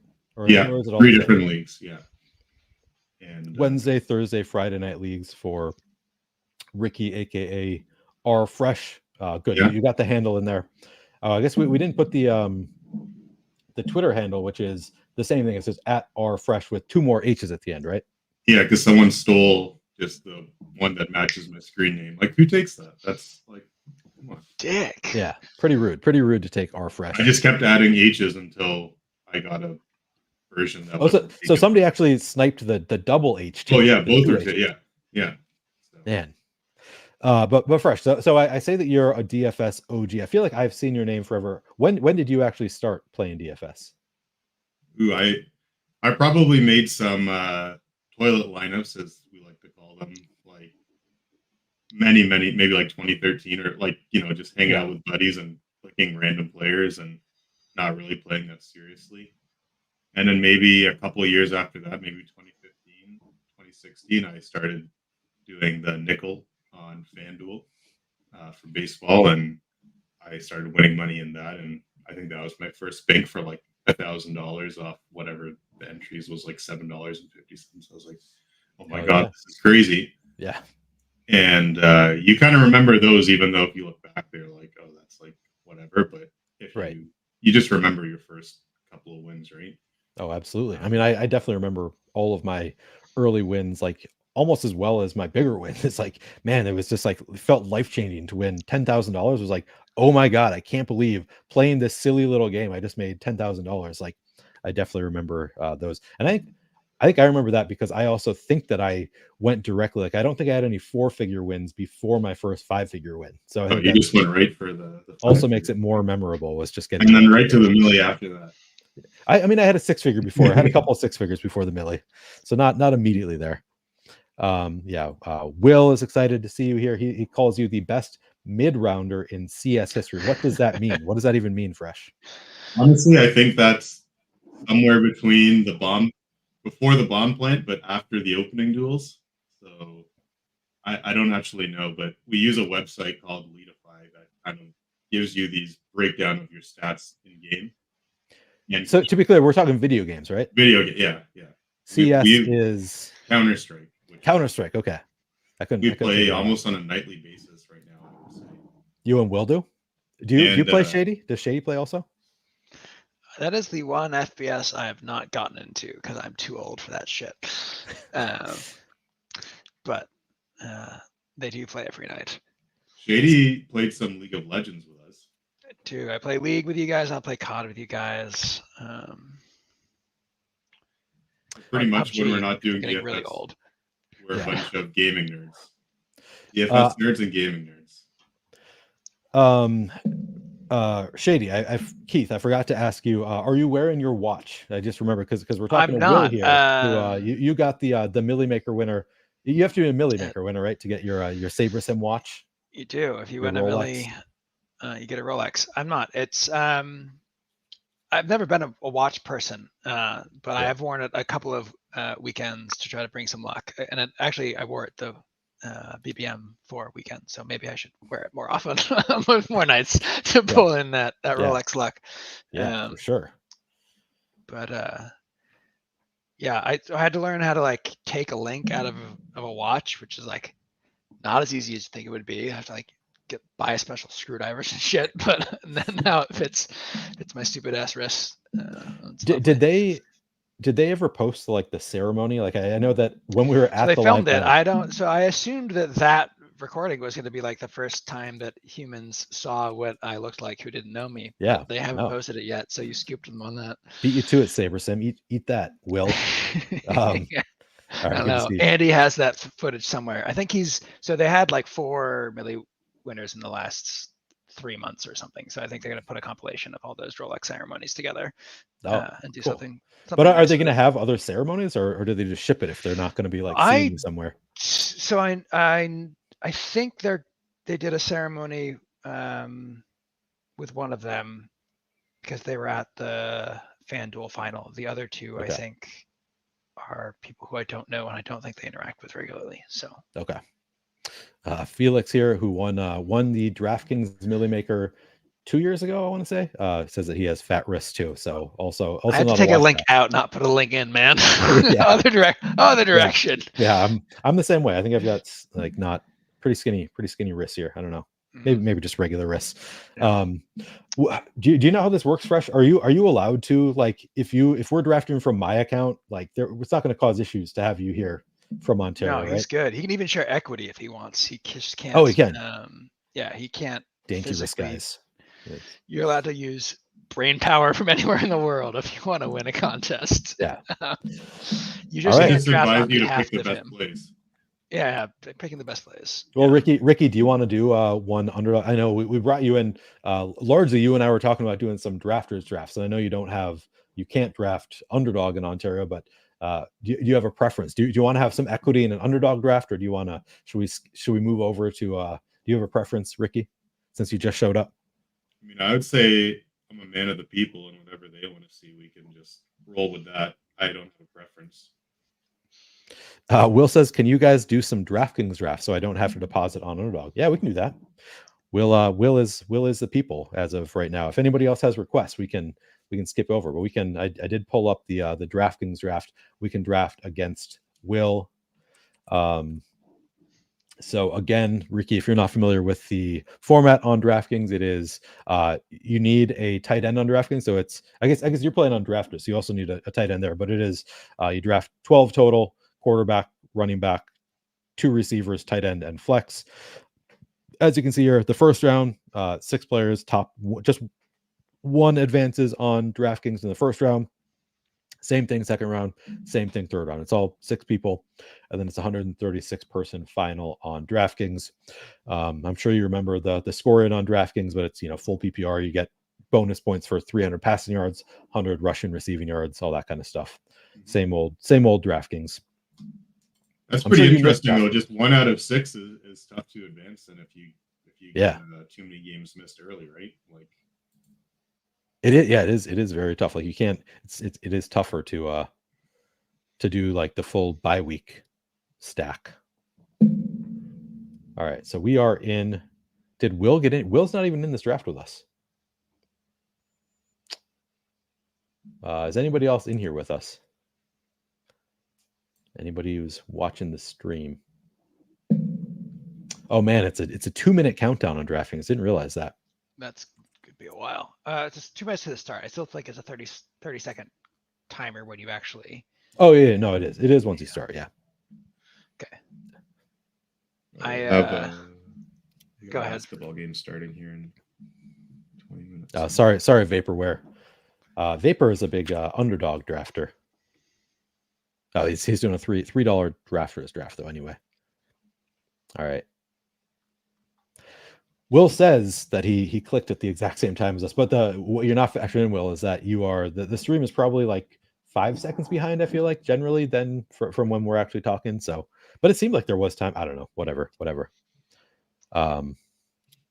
Yeah. Callie says friends drafting together. We're on 101. Okay, sorry. Go ahead. Oh yeah, good question. I was just gonna say, yeah, we are on the clock, but draft doesn't start for another 40 seconds.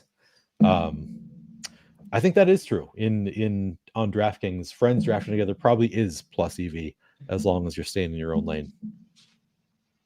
Well, it is if you have multiple friends drafting in the same room, or multiple friends drafting the same team, which is always interesting. True. The Hydra teams can be quite fun. Yeah. So I hope I got in the same. Wait, I hope I got in the same one. Do you see us, Essie, in DraftKings? I don't think you're any of these teams, but maybe I'm wrong. All right, we're about to start. Are we going McCaffrey 101 still? I guess we'll go with the square pick, McCaffrey. It's just he's just so good. It's like it's hard to not want to do it. It sucks because he has that first round bye, so it's like you're immediately behind. But well, now we have a running back in the Super Bowl, right? Yeah, exactly. We're just gonna win. All you need is a running back. Draft board we can do. I mean, if it's Christian McCaffrey, that might be true. Although a lot of people have Christian McCaffrey in the Super Bowl. Can win with all our friends. Lamar goes. All right, everybody. Have either of you done? I haven't. This is my first DraftKings. Maybe it's my second. I may have done one to see what happens. But how are people navigating the tight end spot? I don't know. I think this is my second DraftKings draft, and I think my first one was on the stream 2 nights ago. So, and I don't remember how it went. I think I got like a Kittle, so I think that it just worked out that I happened to have one of the early tight ends with my stack. But yeah, I haven't done any DraftKings, just drafters, but they do have a unique tight end, so it seems like they have some more equity in people and taking them a bit earlier. So what are we looking at here coming back? Shady, are you taking this pick? No, I'm currently arguing with a cat, which is going to be way more productive than. All right. Is this the same cat that helped you bank the milli? Well, I mean, both cats, I'm sure, helped me bank a milli. This one is just like fighting with a rug over there. I don't know what he like knocked something off. He's way more into than me or our drafts. So I don't know that I mean, if Purdy comes back to us and we can get Kittle, isn't that the nuts? Right? Yeah, you have to take that. But yeah, one of the Purdy Kittle, then like this guy with Allen is going to take Purdy here. He seems like a quarterback. No, I think he's going to take Diggs, right? Oh, he takes Paul. I have no idea what the fuck's going on DraftKings. I'll be honest. This is the wild fucking west. But if we can get Purdy, Joe Biden here, Joe Biden 98. He should take younger Biden than I'm familiar with. That guy took that. Oh, that sucks. All right, I mean, we got what we want here. I think Purdy Kittle, right? Yeah. I think so. I mean, that we have the nuts, and then we just figure out the other bits later. Yeah, I love making postponing decisions. I think that this is a more common. Like I saw somebody posted, maybe it was Liam posted somebody else's draft where they had like 5 of the elite Niners. So it is something that like we're not as unique here as this would be on Underdog or I think Drafters, like where they just all of the Niners go in the first 2 rounds. I mean, it's harder to advance because you need one of 6. But I think if you get the tight end, running back, if you get the onesies, just pick any of the wide receivers from the other side, whichever the one that is. I'm sure NFC or AFC, whichever one. San Francisco AFC, yeah. There we go. Yeah. Then I think you've got a bunch of combos you can make work. Yeah. You can even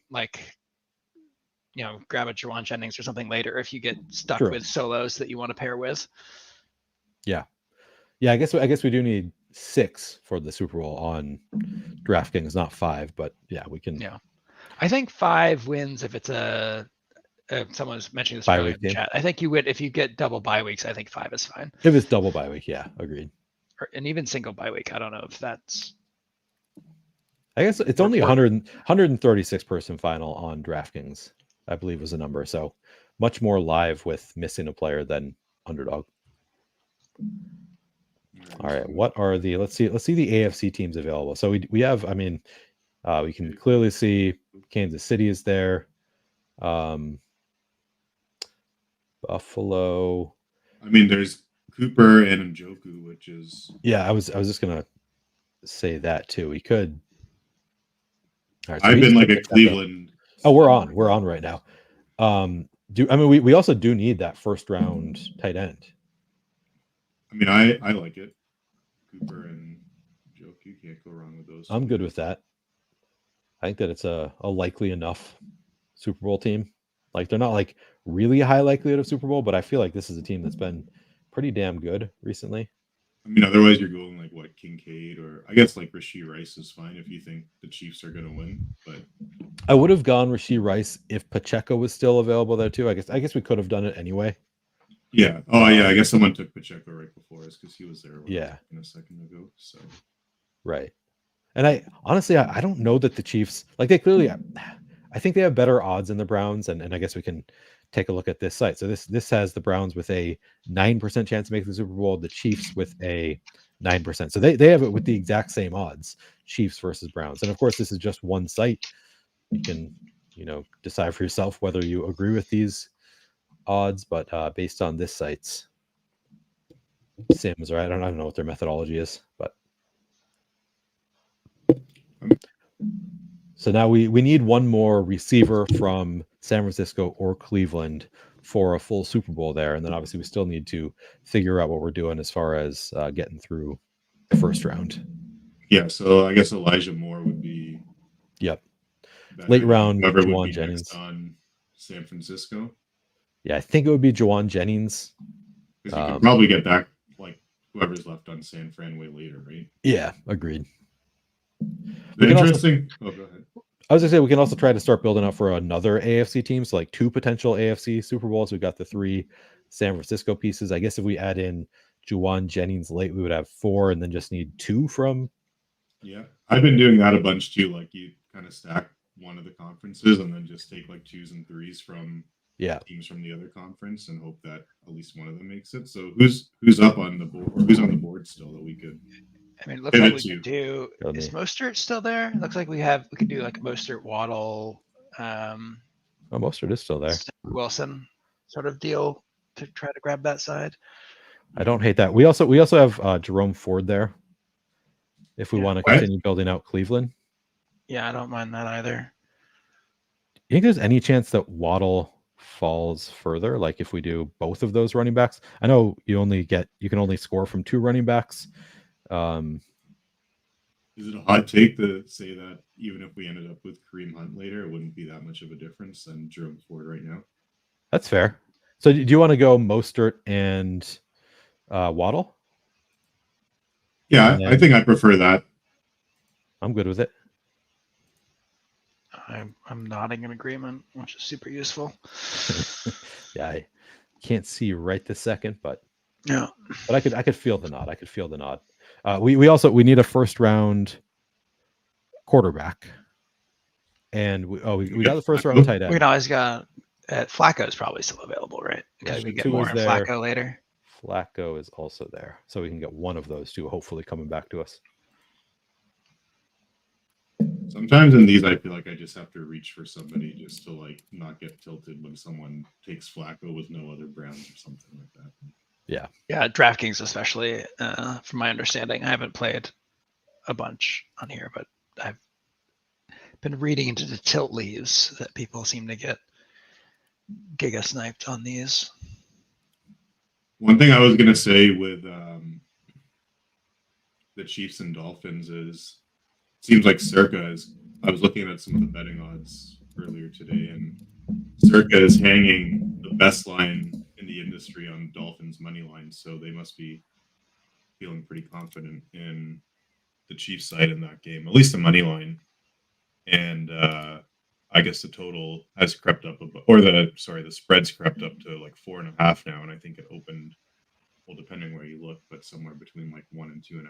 So, do you think that's because of Waddle's uncertainty, or is that, or it's like people think Mostert is actually sick and not going to play, despite because of last week? Yeah, I'm not 100% sure, but there's 2 games that Circa has just from a money line, it's Dolphins are they're happy to take action on it, like 10 cents better than anybody else, and Bucks are the other one that they have the best money line on, which is interesting. So yeah, I think a lot of people are starting to shift Bucks over Eagles, or not over Eagles, but towards the Bucks side of that line. And they're inviting the money line wagers on it, which I trust Circa. So, All right, so Tua went, so I think we should go. And we also if we didn't get Flacco, we just took a one-off quarterback. Like it wouldn't be the end of the world, but yeah, that could also work too. What are other options if we don't go Flacco here?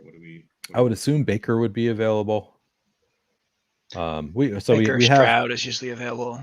Stroud already went, so the same guy who took Tua. Okay.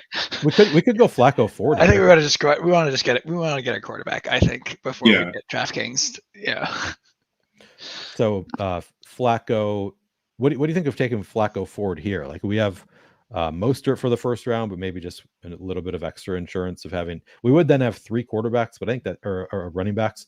I think that's fine out of 12 players. What do you guys think, or would you rather still push it and wait for? I guess I'm gonna star him, and if you have a better idea, I'm open to it. So we're building out Cleveland, Miami. I think it's fine to take Ford here. Oh, we also do need Elijah Moore for the Super Bowl, I think. Yeah. Should I do that now? I guess we could also take Jawan Jennings later. I prefer Elijah Moore over Jawan Jennings. Yeah. Okay. Oh, I just took Ford. Okay. So we've got Elijah I don't think Moore. anyone's going to take a look. Well, I don't think so either. I mean, you wouldn't think that. Because you always think that, and then and then I want Elijah Moore. There's also the fact that we are streaming it, so people might do it even if they weren't intending to. I have had that happen on streams before, where people are like, "Oh yeah, I took it because you said it would be a good idea." It's like, okay. Yeah. Fresh, you got 10 minutes until lock if you're trying to track that. Oh, I was just seeing if there was any good bets available, and then I got completely sidetracked. So we definitely need some receiver, I think, strength here. We have Cooper and Waddle. They're our only receivers currently. So, but we have 3 picks left, so that's totally fine. ideally, we get Elijah Moore. Yeah. I mean, Gabe Davis is interesting because, I mean, he doesn't really work in our team, but he's also dropping unlikely so to play low. this round, right? Yeah. But like they're basically saying the injury wasn't. Well, there he goes. Too bad, but part of me is like, does Khalil Shakir become more interesting because Gabe Davis is like they don't really know. Like they're saying they think he's coming back, but yeah, I guess Shakir went before Gabe Davis. So yeah, I think before, like maybe 2-3 days ago, you could get Shakir like super late, even when it was announced that Gabe Davis had that PCL sprain. But now it seems like they've kind of flipped. Yeah. I mean, I was looking at the injury report today, and it seems like a bunch of guys that people weren't sure about were like limited in practice, right? So I think Higbee was limited in practice, and I think he missed all of the practices and was, not available in their last season game. Higbee was? I didn't even realize that Higbee was. Yeah, he was limited in practice today. So. Oh, huh. I honestly, I have not drafted a ton of the Rams. We can get both Moore and Jennings. I feel like that's not a bad idea. And then, or we could maybe save Jennings and take a better like wide receiver stud to help us advance from the first round. If there is somebody, like, I would say Moore for sure, and then Deontay Johnson is not the worst, or Dontavian Wicks, but they're facing Dallas, so it's not the best. Well, let's grab Moore, and then who do we have in San Francisco currently? Purdy, CMC, Kittle. Yep, we have those 3 from San Francisco.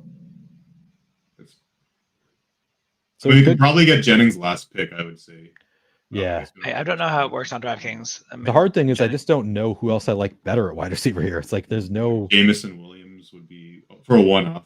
Well, let's take Jennings here, and then we can think about whoever's. Yeah, I think we can take any one-off opposite San Francisco, and hope that's what lands, right? I mean, one thing I've been thinking of in like these last picks is like, we're obviously taking a stake in Miami or Cleveland and hoping that they have good first rounds. So like a run back, in my mind, a run back from one of those, like maybe it gives you some upside. Like think of it from DFS, like people love to game stack or whatever. You get that environment, like especially with some of these Packers guys, you can get like their best receiver sometimes in your last pick, and you're just like, oh well, if he gets me 30 points because they're in a 50-point total, and that game has a good game strip. Well, he kind of does enough to advance you. Well, he would do enough to advance you if you got 50 points, obviously. But yeah, that's kind of the way I've been thinking of it. Yeah, so we had the conversation a little bit earlier about the first round game stack, and I think that we kind of decided like it is more viable in these contests where you're only advancing 1 out of 6. Like I assume Ricky would be on the same page of like if you're advancing 2 out of 6, maybe it doesn't make sense to like you don't need to game stack that first round, so you'd rather have more players available in the second round. But in these 1 out of 6, that intuitively makes more sense to me to try to have just like a thin game stack potentially, like just like one piece of a running back. I could see that. I'm very curious on that team that just took some ice. Do we need a tight end? Do we actually not have any tight end? No. We have we have Kittle in the Super Bowl and Njoku. Njoku. Yeah, we're good. Yeah, all right. We're solid. We're not on the clock yet. We're about to be on the clock. All right, so we can. I think we need another receiver is probably our best bet, but what do you guys? Cooper, Waddle, receiver. Yeah. Okay. And I feel like we can take whoever we want. So Jameson Williams came back to us, or Deontay Johnson. Who do you think between those two? I would probably like from the games played equity. Jameson Williams has a better chance to play more than one game than Deontay. True. Does, so I would probably go with him. And he also has like just like spike week upside. So I like that. Yeah, he's going for 52 weeks in a row. And then they'll face San Fran, and then All right. So who do we end up with? So we have in the Super Bowl, we're going to have McCaffrey, Purdy, Kittle, Juwan Jennings from San Francisco. So we have just one from each position, and then we have 2 flexes from whoever of Miami or Cleveland. So we then would have either Cooper or Ford or Waddle or Mostert or Elijah Moore in there as well. So we have a lot of different combos for a potential Super Bowl. In the first round, when you throw out all the San Francisco guys, we have just Flacco as our quarterback, Njoku, Cooper, Mostert, Waddle, Ford, Elijah Moore, Jameson Williams. So I feel like I think this is actually a really solid team. Yeah, I like this team. I think we should just. Can you give teams nicknames in this? I don't think so. I don't think so. But I have only done one draft prior to this, so I think it's going to be easy for me to keep track of which teams I can write down which teams we drafted together. I was just going to say we could call it whatever the first place prize team is, because the champ, the nuts, the nuts. I like that. Do we want to do? We'll let the people decide. Again, maybe. Well, first of all, are you guys up for one more draft? I know Keith, you had said you might not be able to speak after. Okay, Keith. Ricky and I learned in Arizona that Keith is an early bird, whereas I think Ricky, you're the same as me. Definitely a night owl. Would you agree with that? Or is I'm like an early morning owl. Like I go beyond. Oh yeah. Like you. We went to bed, and then I was also working at the time, so like I had to wake up early, and then I learned you were up to like 4 a.m. or something. So, but I would have been probably right there with you if I did not have to work that next morning. So Keith is going to hang out with us for one more draft. I'm gonna chill. I can't make great decisions, but I'll still be here to laugh at yours. Hell yeah, that's what we want. We just want you laughing at us. TG says, tried to draft with you guys, but I got a different one. I did the full 6 from San Francisco, Baltimore. Okay, that's bold, but I'm wondering if you think I can advance with Stroud, Collins, Noah Brown, Schultz, Pacheco, White. Yeah, I mean, that's a full-on Texans stack. You got the 4 Texans from the passing game, and then Pacheco and Rashad White. I think you could advance in a group of 6. Yeah, I think that's pretty good, but again, just one thing on the news today, Noah Brown didn't practice. Yeah, that's what I was wondering about Noah Brown. Will says that he is up for one more on DraftKings. So let's do one more DraftKings draft. I don't see a way to just like re-up it. How are you guys? The answer is I don't know, and I'm sure you don't know. But like the math of taking for the 1 of 6 advanced rates on DraftKings, if you're taking 6 3 2 SF Baltimore's, you're basically increasing the advance rate of everyone else in your room, right? Because you're blocking them from taking zeros in the first round. Yeah. How much does that actually like? How much are you worrying about when those blocks happen versus when you're trying to get the value to drop, I guess? Man, Will couldn't get in there again. Hey, I got smoke in here though. I guess I don't really think about the other teams in my pod. Like, I think I just think about it from a, like, I'm playing to win, or I'm assuming I'm right. So I don't know. What about you, Ricky? Do you have I don't know how to answer that question. Like it's a, I put no thought into it. Yeah.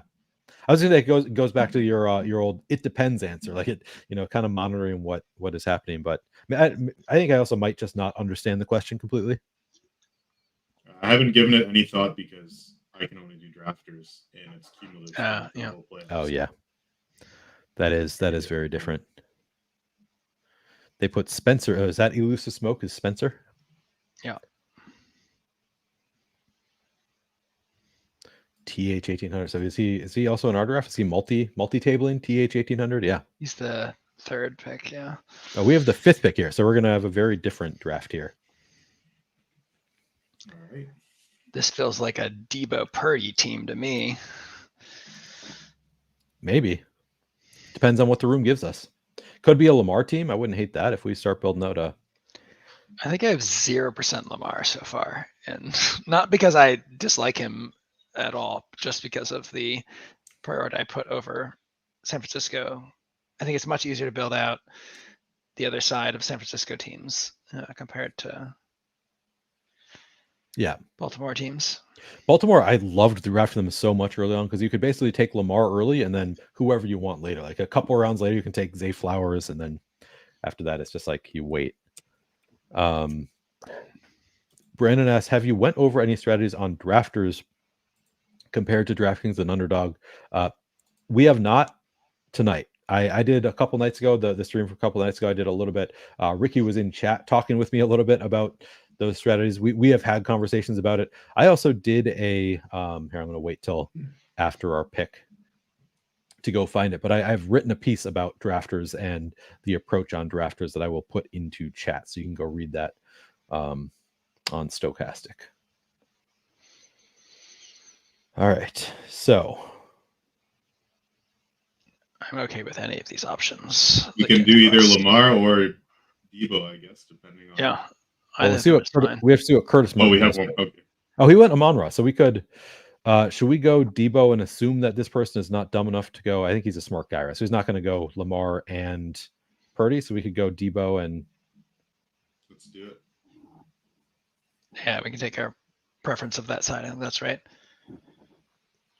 Drafters is the one where it's cumulative points, right? It doesn't. Exactly. Yeah. Yeah, and that's a lot of fun. It makes like spike players in the first couple of rounds much more valuable than Juwan Jennings in the Super Bowl, for example. Yeah, like I essentially never have been taking those type of players on drafters, like a Juwan Jennings. I'll just go. Nobody's taking like Green Bay or any of the best players on these underdogs, and they're just sitting there in the last. It's like if they have. It's like a free 50 points. Yeah, exactly. I assume, should I just go Purdy here, or would you rather go like Ayuk? Maybe we don't go Purdy. Someone's going to take him. Yeah, then we would have to take a different an AFC quarterback for the bring back. I'm fine just going Debo, Purdy. What do you guys think? Yeah, that's fine. I think if this was Underdog, I might go Ayuk because it leaves you open to do a whole bunch of other. Like you haven't locked yourself into the quarterback side of the matchup, but since you need quarterback, tight end, and running back, on DraftKings, it's a lot safer. True. I am going to find my drafters strategy piece while I would also be down to do a drafters one after if people. Yeah, I'd be down. We can do a drafters after, and Keith, you are welcome to stay or leave. That is 100% up to you. I know this is well past your bedtime. We're a full 90 minutes past my bedtime. I'll flip a coin and see how I feel. All right.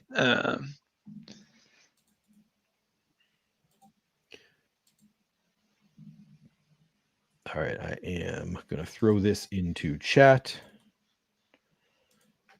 So this is the piece, and I wrote this last year, so there might be like certain things that have changed a little bit, but I think it's largely the exact same structure, so I don't think it's going to be all that different.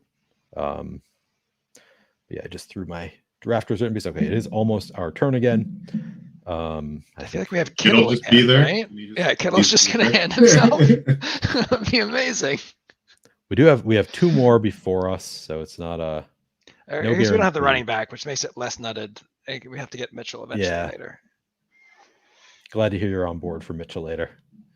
He went with Kyrie. He's going to give us the whole. I guess we could go Kincaid. We could do a like Buffalo Super Bowl thing if Kittle is not there.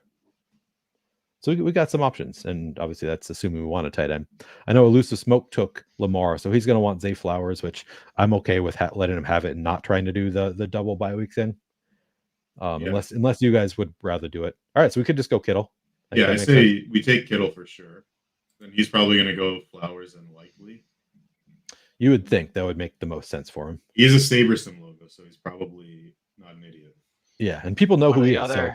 Other Millie winners. Is he really? A few months, yeah. Wow. Okay. He grabbed a FanDuel, one of the elusive FanDuel SUL. I feel like I know the name, but I don't know him. Like I don't know him from Twitter or anything. We need a running back here, most likely. What do we? I guess we don't have anything for non-bye weeks, so we have. Yeah, so far we're only bye week. So my opinion would be one of the Buffalo guys would be ideal, either James Cook or Dalton Kincaid. I mean, Yeah, do you prefer Buffalo or KC? Because you can go Cook or Pacheco here, right? Cook or Pacheco is, I think, the snag here. All right. I think I prefer Cook because Kelsey's already gone. We're gonna need a first round tight end. So it would be nice to get Cook and then also get Kincaid would be ideal. Yeah. Okay. I like Cook. I don't know if Kincaid's gonna come back because I assume someone's already taken Josh Allen. You've also got Knox to handle that situation, though, Good which point. is nice. Good point. Yeah.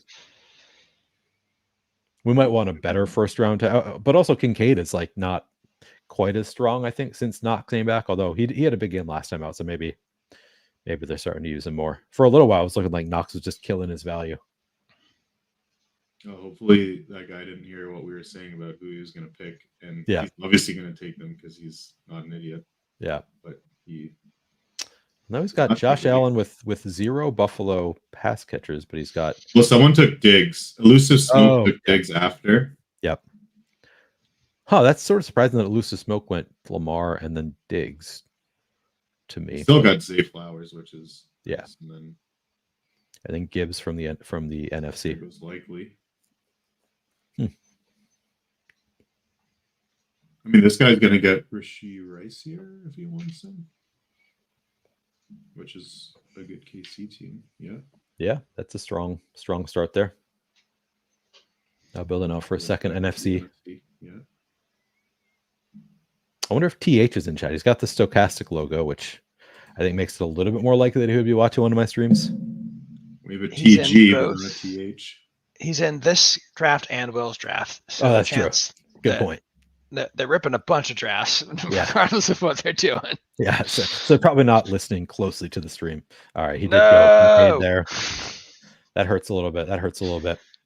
All right, what else do we want from? Well, I mean, we only have one first round player currently, so are we up? We are up. Yeah. All right, so we need an AFC. Do we go Houston here? Do we go Cleveland? We can go Miami. Go HN. We do have a running back from the first round though. Yeah, or Nico's always good. All right. Yeah, we're running out of time, and I think that makes some sense. I don't love that he's facing the Browns in the first round when we need him, but at the end of the day, you got to advance in the first. If Noah Brown's out too, like he's gonna get like 10 targets and whatever, like it should be. We're up again, right? Do we have any Houston? Stroud? Do we have? Is Singletary already gone? Oh, we do have a first round running back though. Singletary might be gone. Oh, there he is. There. That's sort of late. Oh shoot. We gotta pick something. All right, I'm just going with we're taking Singletary, I guess. That's not the end of the world going out of draft order there, but no, that's fine. Yeah, I think that's okay. We still need a first round tight end. We need a first round quarterback. Well, Stroud would be the quarterback now, right? Yep. Throw a couple into the queue. Yeah, I'd be fine with Schultz. And we can also take some one-offs. I mean, all right, so for a potential go ahead. I feel like the Laporta situation makes DraftKings particularly difficult. That's true. Yeah, I think everyone assumes he's just not playing this week, but if he does, that's pretty nutted since the contest opened on whatever Sunday or Saturday. Yeah. Hell no, I'm not giving the Packers a chance. But I am a Vikings fan, so that might be the reason. I like that every time I put a comment on there, it just goes right over Ricky's face, and I forget that until I do it. And then I say, "Oh, sorry, Ricky." That's fine. Thank you for hanging out, SC. Glad you're learning. I mean, they have whatever chance. What's their odds implying? So in here, they're giving the Packers 1% chance of making the Super Bowl, less than 1 chance of winning the Super Bowl. What about to round 2 though? Because if you got 2 games out of those guys, it could be round 2 for the Packers. Packers have to beat the 26%. They're giving them. Yeah. Packers are playing what, the Cowboys? Is that right? Cowboys, yeah. Yeah. I mean, it has a 50 total. Like they're expected to score some touchdowns. Do I just go Stroud here? You think? Do I need more one-offs first? Like, do I need to either Stroud or Schultz? Yeah. Well, I guess he has Lamar. Oh no, he has Lamar. So he might need a first round quarterback. Oh no, wait, did he? I can't click on it for whatever. I'm gonna go Stroud first, and all right. If he takes Schultz, then we can take Goddard. I mean, I'd be fine with Goddard too for just getting through the first round. We already have our Super Bowl tight end, so it doesn't necessarily need to be correlated. Okay, he took Goddard. I'm cool with that. Yeah. No. Who's next? Schultz? Yeah. Or is there somebody else that is there a stronger one-off that you think we should take? What do we have? I can't see on DraftKings like where our positions are. Like you have to kind of like, okay, we have 2 running backs, we have 2 quarterbacks, we have 1 tight end, 2 receivers, but a lot of those players are not going to be there for the first round. So if there is, should we take like a Waddle, like a one-off? He's questionable for this week, though, right? Oh, you're okay. We got Schultz. We should think about some one-offs though for the. I mean, Jaden Reed. Godwin would be good. The Green Bay stuff looks pretty good. I also don't hate the idea of taking like a Pittsburgh, like a Pickens or a Deontay Johnson one-off. Yeah, those guys are fine too. Like a wide receiver 1 on one of these dog teams. Like, yeah, you're not expecting them to go far. If they do enough for you in the first round, like, and they get you through, then they kind of did their job, right? Right. I don't think any psychopath is doing Green Bay or Pittsburgh stacks in these. Yeah. All right, so for the Super Bowl, we have Purdy, Debo, Kittle. We would have a running back if it's Buffalo or if it's Houston. We don't have any other wide receivers on Buffalo. We need Mitchell, right? Has Mitchell dropped yet? You're right. Yeah, we should probably go after Mitchell, and then if not Mitchell, there's also what's his face? Juszczyk? Mason. I was saying Mason. I guess it could be Juszczyk too. When you start naming people whose name I don't recognize, I think we should get Mitchell. I'm not sure what's going on at this point. Come on, you don't know Juszczyk? I thought you knew. It's an MMA that fighter, guy is 100% getting 1 touchdown in the playoffs, in the entire playoffs. Yeah. Oh yeah.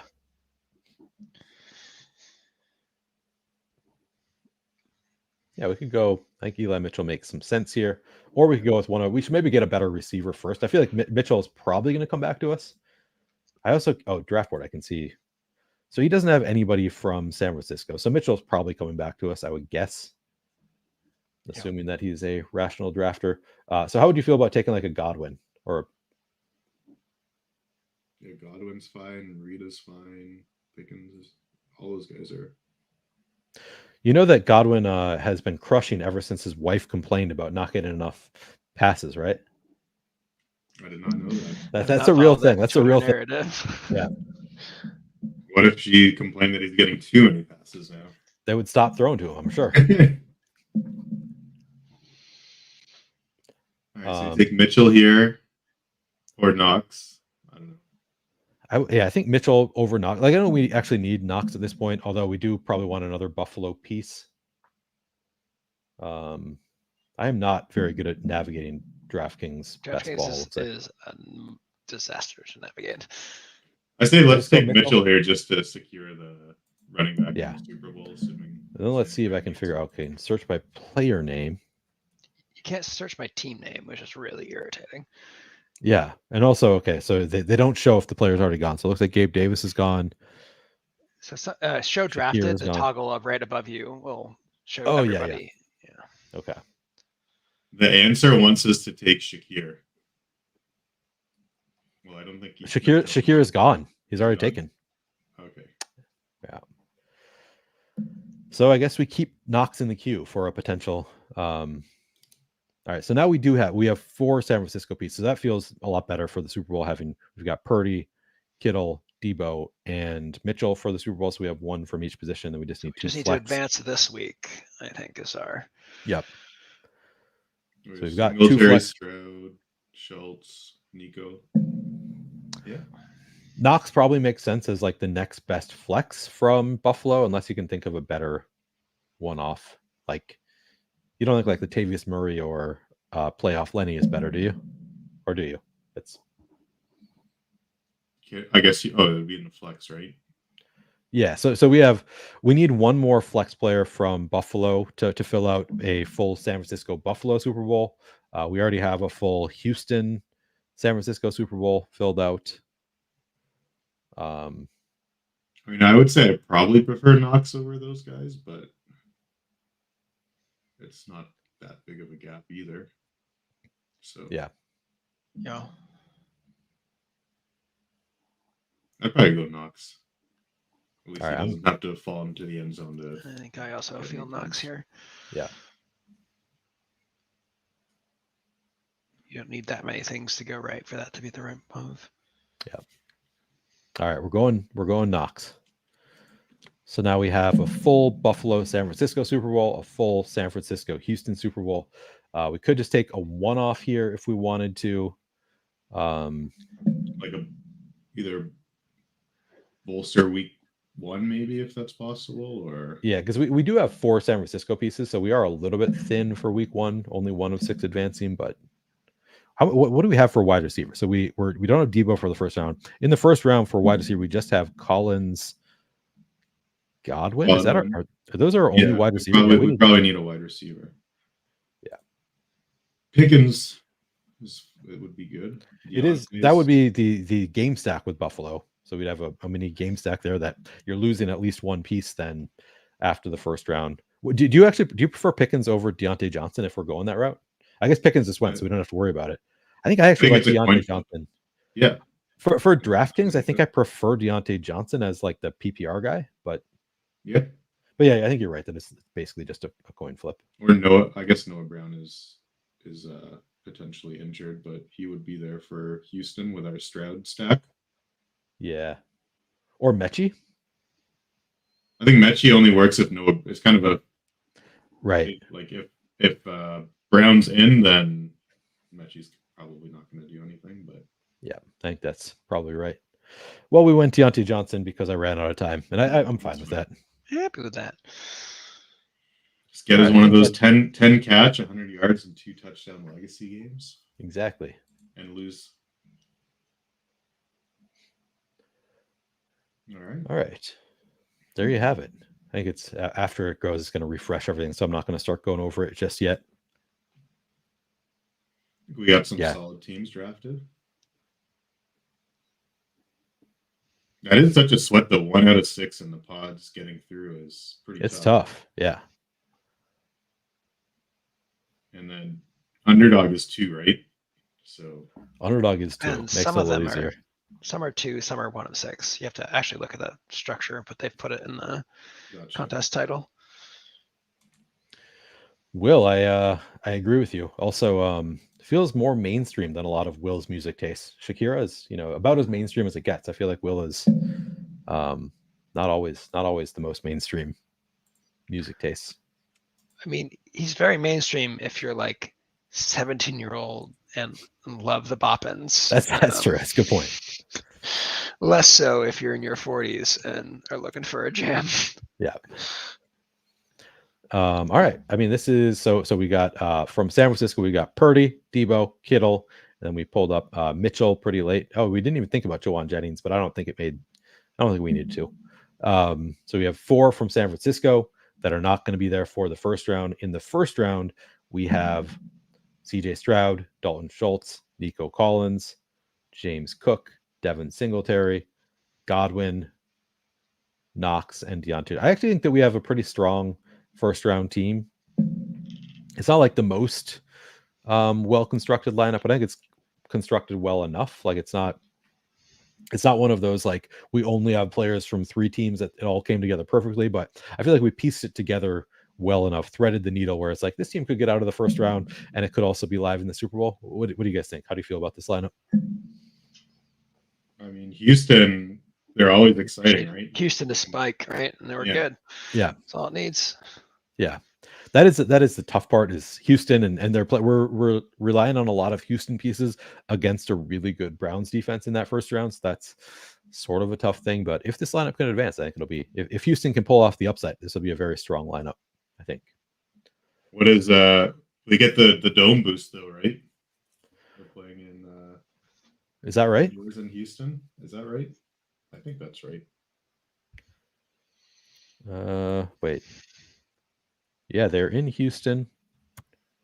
Is that a dome? I should know that. I should know that if it's a dome in Houston, but I can't tell you. All right, should we do a drafters draft? I think I will check out before you Okay. guys go do a drafters draft, because it is 2 hours past my bedtime, and that's plenty. All right. Sounds good. Well, thank you very much for hanging out with us, Keith. I appreciate you coming on my brand new channel where I have very few, not a huge audience here, but you're willing to spend a couple hours with me drafting some best ball, and it was a lot of fun. I really appreciate you coming on. It's been a good time, and thank you, Ricky, for not blowing too many of our drafts while I was around. I'll let you two guys handle this. You guys have a good night. All right, later, Keith. See ya. I'll remove you from here, and then you can just close. Okay, he did it. All right, let's do a drafters draft. We're gonna do one more vaporware. At least I think probably just one more. We'll just do one drafters draft. But we'll do that now. All right, so yeah, let's just do this champion. I think with drafters, the nice thing is we can send a link into the chat. Oh, really? People can join it. I think so. I've never tried it, but I saw it the other day, and I was going to say we could try it. All right, I'm going to click join here. So I'm going to click it now, guys. And if you are wanting to join it, join. Two more. Invite friends. Invite friends. Like that, and then throw that in the chat. People might be able to. Wait, what just happened? Oh, you see that? Share the link at the top there. Yeah. All right. Throwing that into chat for anybody who wants to join on drafters.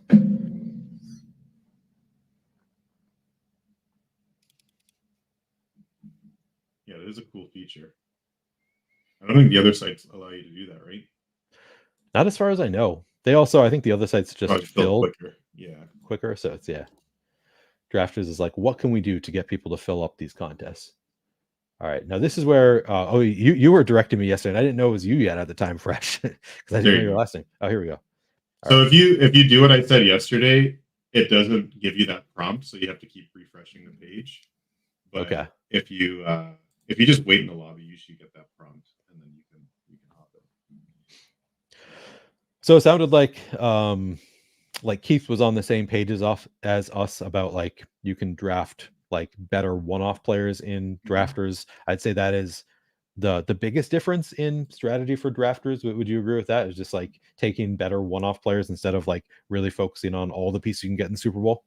Yeah, because it's entirely possible that someone gets a spike week, plays one game, gets a spike week, and they contribute more to your team in the end than like a Juwan Jennings does for the whole playoffs, because he's just never taking a roster spot, and it's cumulative scoring, right? So those 50 points you could get in week one, especially if it's 40 or 50 points that nobody has. Yeah, because it's like obviously people are going to have them, but if you think of it from like an ownership perspective, like how many Deontay Johnson teams are there in this thing? There's probably like under 5% or something like that. Is there? So you've drafted a lot more of these on drafters than I have at this point. I think I've only done maybe 3 total. I don't know. You were drafting like all night the other night, so yeah, I think I'm up to almost 50. I'm trying to get to 150. I think by Saturday. It's going to be tough, but I'm going to try. I'm setting you back here because you're drafting with me on my account, so you're not filling. Well, you know what I'm doing right after the stream. Oh yeah, of course. Oh yeah. I'm not too deterred. Like if I don't get 150, I don't get 150. That's fine. Also, that beer looks delicious. I'm doing a dry January, so. Oh, you're doing a dry January. Oh. Yeah. All right. That's. Sorry to rub it in your face. No, that mug is perfect, and it looks. Yeah, I mean this is a double beer, and I have drank less than one of my beers. I always do this on streams. I think I'm going to be like, oh yeah, I'll just be sipping casual. I'll get myself a couple of beers because it's going to be a couple hours, and then I end up drinking like 5 sips over the course of the stream, and then have a full ass beer when I'm done. That is. We did drink a lot of beers though. We did. That was a good time. It was.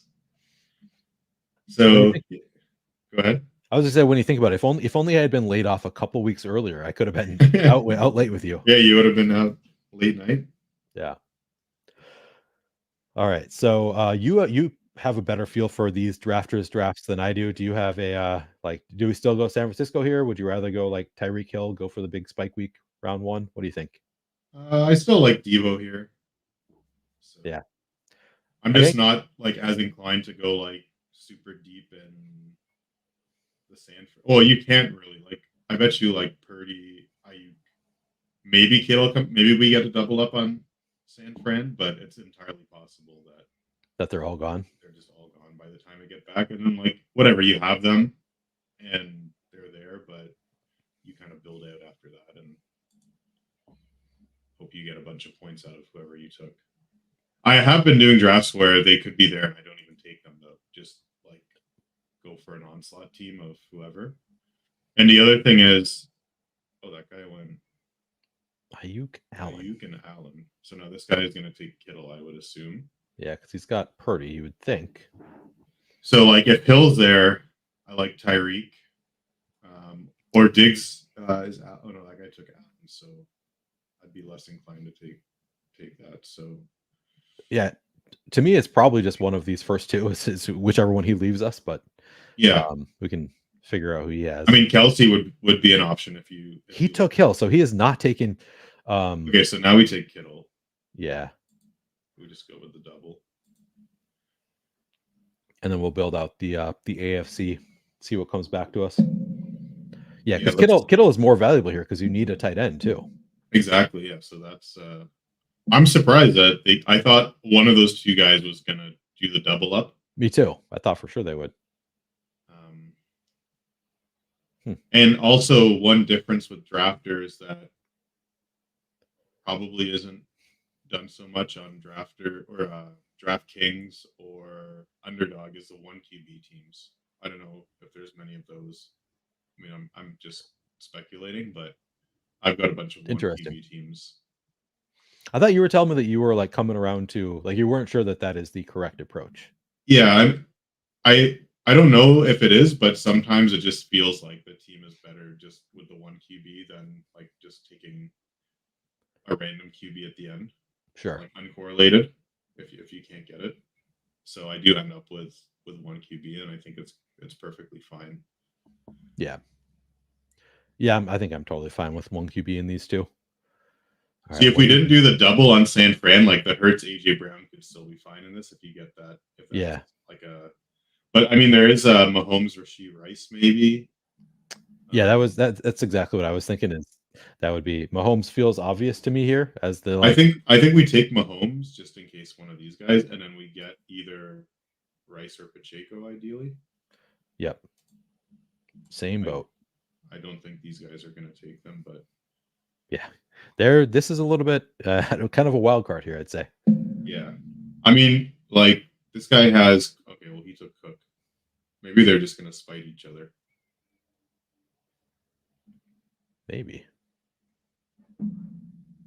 Yeah, I guess I always try to like deter people off, and that's the mindset I have to get off because like people just don't get deterred. Like you just take the receiver or the running back first, and then if you don't get the stack after, then whatever. But yeah, it doesn't pigeonhole into it. Like we're kind of praying that they don't do anything crazy here, but people just keep doing crazy stuff. So yeah. But like, look, if like Hurts, Brown, and Devonta Smith are still sitting here, like nobody. Yeah, it's crazy. It's crazy. Which apparently that's just the way things are going. Like people are not believing in Philly at all. People don't believe in them, and if you think like a month back, these guys would be gone. Like, yeah, first 2 rounds, right? Like people would be fighting for Eagles, and now you can get like an Eagles onslaught and whatever. They had a bad month, but I'm fine to ignore that and get crazy Eagles teams. Me too. The first time I built out, like I built on the full onslaught of Eagles Dolphins was like, oh my god, I have all of the best players from these teams. Yeah. And then eventually I realized, oh, you can just do that now, apparently. All right, so we got our pick, and we can take Rice or Pacheco. My lean is Rice because of the lower ADP mostly, because I think it's more likely that Pacheco comes back to us, but I'd be open to yeah, let's take Rice. Pacheco. Okay. Also, now with Jerick McKinnon out for the playoffs, CEH becomes a more viable backup, I would say. Right? Yeah.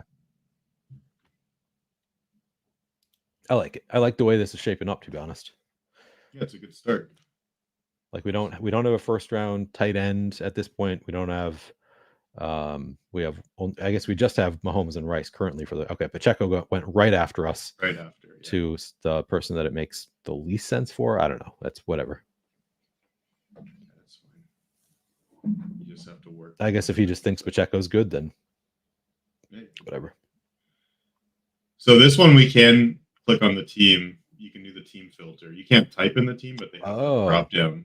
So you can. The annoying thing is it resets. You can only do one at a time. I was gonna say. After you pick. So if you click KC, we could see like what are. Like we're probably not touching any of these guys until later now, I would say. Yep. So we can kind of ignore KC for now, and then in San Francisco. So at this point, we're probably building out for a different first round team. Yeah. I can. So man, I mean, they're still there. I assume this guy's gonna take Hurts. There. He took Hurts. Oh, that guy took Hurts. I was gonna say I was gonna assume the last guy was gonna take Hurts. And why wouldn't that guy take Devonta Smith if he was gonna take Hurts instead of Likely? Yeah. I mean Waddle and Achan are there. Who else is can you scroll down on the draft? Yeah. I mean Tua's. I guess they're playing each other right actually, KC Miami. So yeah, that's true. I mean, Cooper's there. Not Cooper. Well, Amari Cooper. We're building for an AFC. We have the Chiefs from the AFC. So do we rather have an NFC? Like we can go and Swift or something, or if they come back, we can try to snag them. Yeah, I guess then we could get Goddard if we don't get one of them. Hopefully, or this guy could double stack them. That was just I ran out of time, so I just took Devonta Smith. I guess I know it is harder when you're chatting. It's like going through the options and you don't really have the time articulating them, but in your mind when you do it, like you're just kind of like, oh yeah.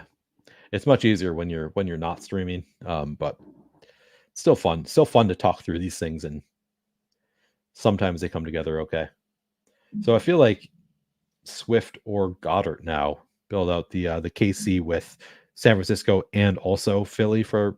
I guess the Super Bowl is not nearly as important. I mean, it's still important to try to fill out a full roster, but it's not like the be all end all in drafters because it is cumulative. But so he took Swift. That makes sense. He has Brown. Well, why didn't he take the tight end? Why did he take Kincaid? yeah. Good point. But yeah, we'll take I guess Goddard here. Yeah. I mean, we took Devonta Smith. I mean, the other thing we could do is Puka and Cooper still there? I was thinking that too could work. Because I don't mind. We don't have a first round tight end, which is not the end of the world, but we do have 2 first round wide receivers already. Okay, let's go Goddard then. I think you have him starred, maybe. I do. Yeah. Just debating, trying to think of what it makes sense to. Oh, I got. We have 2 Eagles guys, right? So we have a bit there, and then I mean we could look at the Rams guys. Yep. All right, so he added to his Baltimore stack. That makes sense. And at some point, we probably want to add to our KC unless we get a bigger stack for somebody else, right? The nice thing about KC is you can just hold off on it. You don't have to. Yeah, nobody should be touching those guys, right? Yeah. So it's like build out the other stacks and then whatever's left from KC, and it's kind of all like a toss up in my opinion. Like who is good from KC? Yeah, exactly. Beyond Kelsey, Pacheco, Rice, it's like those 3. Flip a coin, and one of them spikes. They go deep, and you just have the guys that do well, right? So yeah, he took Puka. I was thinking we might end up getting the backdoor Cooper Puka. We could still go Cooper if we wanted to. Cooper Kupp, I mean. Otherwise, there's no other Philly guys, right, that would be useful at this point. I don't think so. Yeah, no, because we already got Goddard and Smith is already and Swift are gone. So I mean, Achane is just a good like spike week guy that we could take. We do need a running back. Like we don't have a running back right now. Oh, you're right. We don't have a single running back. I was not thinking about that. Okay. Yeah, I mean, well, we're gonna snag CEH later, right? Yep. Achane, the problem is they're playing KC. So you're right. Who else is on the Montgomery's fine. Ford is not bad. Yeah. Or Rashad White. White. Yeah, let's take White. Yeah, I like that. Yeah, we kind of. They're also playing Philly in the first round. Yeah. Oh yeah, shit. But whatever. It's a good first round matchup. You've got 12. You only need 6 per round. It's not the end of the world. No, he's fine. He's a guy I've been taking a lot. Just get a bunch of dump. It's full PPR here too, right? Yeah. Yep. I guess we're gonna take CEH later, but we need somebody else for like a second round, third round kind of. Yeah, like, well, if we assume we're gonna lose White in the first round, yeah, then we need at least another running back. I don't hate the idea of Ford as like I think there's a pretty good chance that Cleveland moves on to at least the second round. Yeah. And I like the matchup for Cleveland with Houston in the first round, so I don't hate that as an idea. Or, I mean, I guess Montgomery has the Rams in the first round. We don't have any Rams. Yeah, Montgomery's good too. Do you have a preference of these running backs? I have a preference to probably Montgomery, I would say. Okay. Ford, I don't know. Ford sketches me out. I kind of been skipping over him a bit, but that's just. Oh, you're also viewing Ford and Hunt as being basically interchangeable, right? Like, yeah, it seemed like the other week when I was watching, like Hunt was getting a lot of work and nobody's. Yeah, him. He does get a good amount of work. He's also, I believe, the goal line back, Hunt. So. Yeah, and like Ford is just, I don't know if he's like good at all. He gets some touches, but. All right, Jim thinks we should have taken Pacheco over Rice. It could be. Yeah, I might be right about that. I think I think that's a good call. This is we're getting too nervous drafting on Stream Live. I mean, I think that I would have taken Rice if I was drafting like by myself too, just because I was pushing. Like I thought that there was a good chance that Pacheco would come back to us, like or at least a better chance. And I don't know, I don't hate the backup running backs for like later rounds, like because it is like multiple weeks out. I'm not as like queasy about taking a backup running back just because there are multiple weeks where the starter has an opportunity to get hurt or something. Like, yeah, I don't know. Yeah, I think it's fine. So we have 2 running backs right now. In the first round, we're probably going to lose at least one of them by the second round. Well, we're going to add CH later, so that'll be our 2, right? So we have 4 picks left. We have Mahomes and Rice are only Kansas City. So we've probably had a couple Kansas City pieces we can choose from. Yeah, so if we want, like, what quarterbacks are left? Because that would be, we're either going quarterback or a receiver here, right? So you want a quarterback on top of Mahomes? I mean, unless we go super deep on KC. I'm just seeing if there's any, like, stacks we could get from the other side. Oh, we're... Like, we have Jameson, yeah. Yeah, we were down to the final second, so I just clicked on the top. I assume Goff is gone, right? Goff is not gone. That could be... We could add Goff. No, I'm saying now we have 2 Detroit guys, right? We have Montgomery. That's true. Williams. A second. Oh, Laporta goes. Is he going to go? He has Josh Allen already. Laporta also, like, who knows who he's going to play? Yeah, I think he's fine at this stage in the draft. Yeah, oh, me too. Yeah. And he goes Jaden Reed. All right. So, do we go like Justin Watson here or another KC receiver? You don't want to go with Goff for our third Detroit piece? Yeah, it's either that or Goff. It's either QB with Goff or another. And then our last 2 picks, we just take whoever from KC. Yeah, we want at least one running back from KC or San Francisco, maybe even 2. I don't know. What do you? Should we go Goff and then go? Oh, So I we think could you go. could have. For me, you could have, but yeah, we can go either Mitchell or CEH. I'd say probably CEH if we're gonna take. Okay. We don't have to take. Oh, okay, I was gonna say. Oh. Well, I don't know when people are taking him now. I haven't drafted at all today, so I don't know.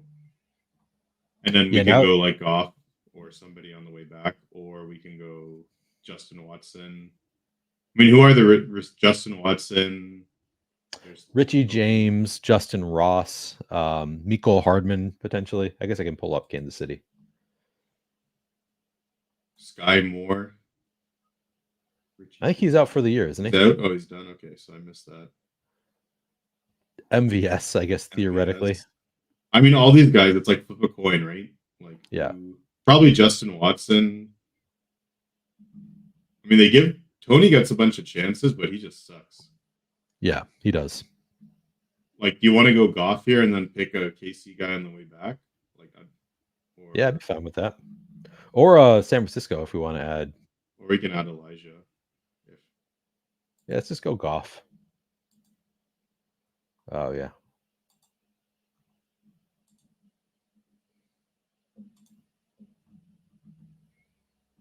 All right, so we have two quarterbacks. Okay, so we can see here 2 quarterbacks, 3 running backs.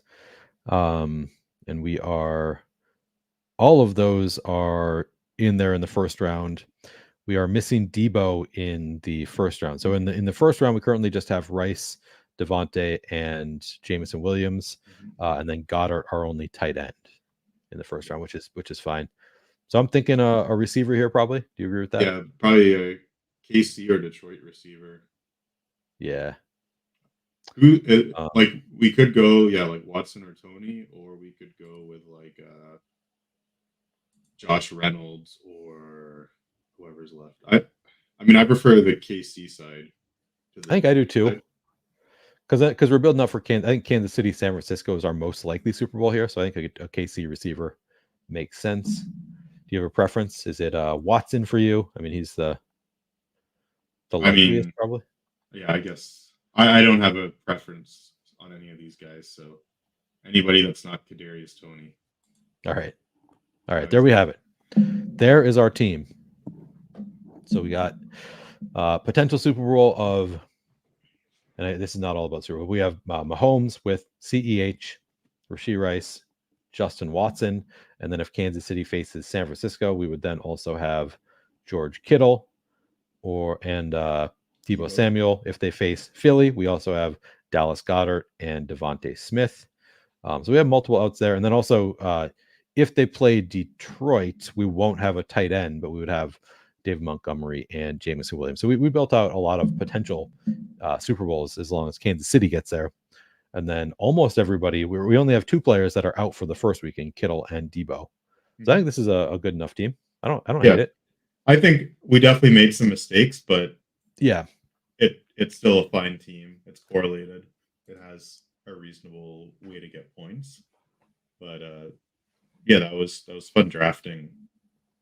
It's a different perspective on drafting where you're trying to like articulate what you're thinking in like 20 seconds with another person.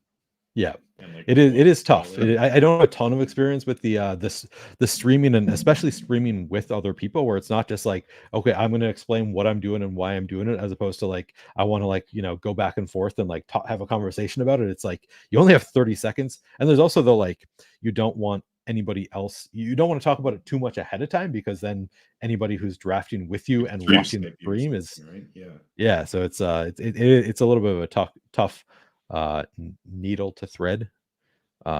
Jim says that he was not trying to talk smack when he told us that Pacheco was a better pick. No, I didn't think you were. I saw the comment after the fact, so I was going through the reasoning. All right, what do you think, Ricky? Are we calling it? Do you want to do one more draft before we call it? Totally up to you. I'm good with either or. It's pretty early, so if you want to do one more, we can do that. Let's do exactly one more draft to get this stream to 3 hours. Okay. That probably won't quite get us to 3 hours, but it'll get us close. All right. Vaporware says one more. He wants to draft with us. All right. So let's go back to see if I know how to navigate drafters. We will do one more of these. Gonna join. Join the next one draft. How many are left in this one? 4 more. Okay, so we have time for if people want to join and draft with us. I will grab the link here.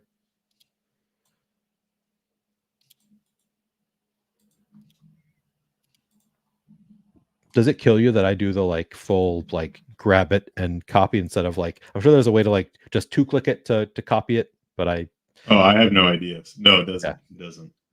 I was thinking like that might be a boomer thing that I do where I like highlight the whole thing and then copy it. Sometimes they would have like a clipboard icon or something, but that doesn't look like they have it here, so I just realized I messaged Drafters support because they have this other game on there, which is Pick'em, which is like the Underdog slips or whatever, and it's pretty good. They added PGA, so you can bet like over under strokes. I think they were offering, and maybe like over under birdies. They did last week, anyways, and they have like the menu icon for PGA, but they don't have anything posted this week. So I asked them, "Are you guys posting?" And they just ghosted me. Oh, really? Yeah. Like they have like a live chat thing with their support or whatever, and usually they're pretty responsive. But then if you just ask them a question they don't want to answer, like I think once I asked them if they have any deposit promos and they just didn't answer. And then later I asked them like something completely unrelated about like previous data, and they like replied right away. So funny. I might have told the story the other night. First of all, no, I don't have somebody refill. I just have had two beers in this mug, and it's a big ass stein, so I just don't go through it very quick. Yeah, so nobody got into it. I don't think anybody from chat got into this with us. But I was going to say my only experience with drafters support was after I think the article that I posted earlier about like how to approach playoff best ball, after I published that last year, the drafters official like Twitter account reached out to me and was like, "Hey Neil, thank you for like supporting drafters, whatever." And then they offered to send me a t-shirt and asked me for my address. So I sent them my size and my address, said, "Thank you. Oh, that's really awesome," whatever. And it never came. And then like 6 months later, I was like, okay, well, I'm going to do drafters content again. So I reached back out and was like, "Hey, I never got that t-shirt. Any chance you still have one," or something like that. And they're like, "Oh my God, it didn't get to you? Yeah, we'll send you another one right away." And then it just never came. So they've told me twice they're gonna send me a t-shirt, and it hasn't come. I don't really care. It's just funny that they've told me that twice and it hasn't showed up. It's like, all right. That reminds me that I need to contact DraftKings about the gifts we got at the final. Like yeah. So you couldn't ship to a Canadian address. So it was supposed to ship to DK, and then they were going to send it to me. And then FedEx kept calling me saying they couldn't ship my package or something, and then it's been this whole fiasco, which it's not that important, but I should probably just follow up on it and get that stuff. Okay, so do we do Purdy here? Do we just go off the charts and do like a different team? I mean, Cubs fan could really screw us if we go Purdy here. Just take. Or not Purdy, sorry, Ayuk or Kittle. You want to do that? Maybe I'm doing that. Kittle. You want to take Kittle here, the tight end? Yeah, we can do that. Now, there's a good chance he's just going to go Purdy Ayuk, and then we're going to be left with to something else, right? Yeah. But then we'd have only one San Francisco piece, but that's not, for the Super Bowl, which not the end of the world, but yeah, we'll see. We'll see what Cubs fan does. Put the ball in his court. Yep. I mean, otherwise, Tyreek is there, so we could build out some Miami. Like, you can get crazy Miami teams on this site, I find. Yeah, I think these Q tags, I think, hurt or help. Like for playing drop in. Oh, so he took Hill, so we can take Ayuk. Seems. Let's do it. Right on. So we're doing a lot of San Francisco, which they have. What are the odds? They have a 48% chance of making the Super Bowl. So don't hate that. The thing that I don't like about drafters, or that I haven't been able to figure out, is you can't see your player exposure. Like in the regular season ones, you can click on your exposures and it'll show you. When I last checked, the exposures tab doesn't have the playoff balls, best balls in it yet. Interesting. Somewhere hidden.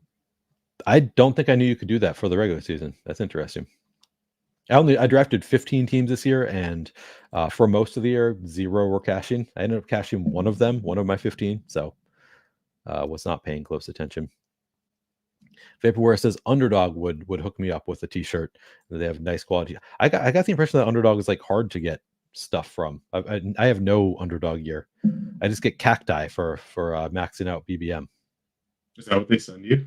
Yeah, they send you cacti. That's pretty funny. Yeah, and I didn't max it out this year, so I guess I won't get one again. Is that money? I can't tell what Shot Like Harden sent. I think he's cheersing you. Oh, cheersing me. Yeah. Cheers to you, Shot Like Harden. And Ricky, in theory, in if this was in January, it would be I'd be having a beer with you right now for sure. All right, we're getting. So we want to go look at AFC again. Like, do we do Pacheco if he's? Oh, this guy is probably going to take Pacheco, right? With the Kelsey. Well, he doesn't make any sense. Oh, this guy, yeah, he would make sense. All right, he goes Mahomes with Kelsey. That makes sense. What else do we have from the AFC? Could always go Browns. We could also go Dolphins. Yeah, and I don't think we have to necessarily go AFC. Like, we can just take like what receivers are up right now. Oh, that's a good point. I mean, AJ Brown. Yeah, AJ Brown. He can have a spike week. I don't hate it. Yeah, I mean, I guess that is true. Like, missing a piece in the Super Bowl is not nearly as big a deal on drafters as the other sites because it's like it doesn't all come down to your Super Bowl points. No, although that guy took Hurts, so you got Purdy and Hurts. All right, guy. We could go Pacheco here. Now take an AFC piece. We don't have Mahomes. I think that's still fine. Like Pacheco, if they go deep, is going to be racking his up points, right? Yeah. We don't have a running back. I was debating Pollard for a second, but I think Pacheco because we have 2 NFC teams already. Yeah, I think we'd have too many. With apologies to T-Burger, he probably hates us right now for taking Pacheco. Pollard also doesn't have spike weeks. Yeah, that is true.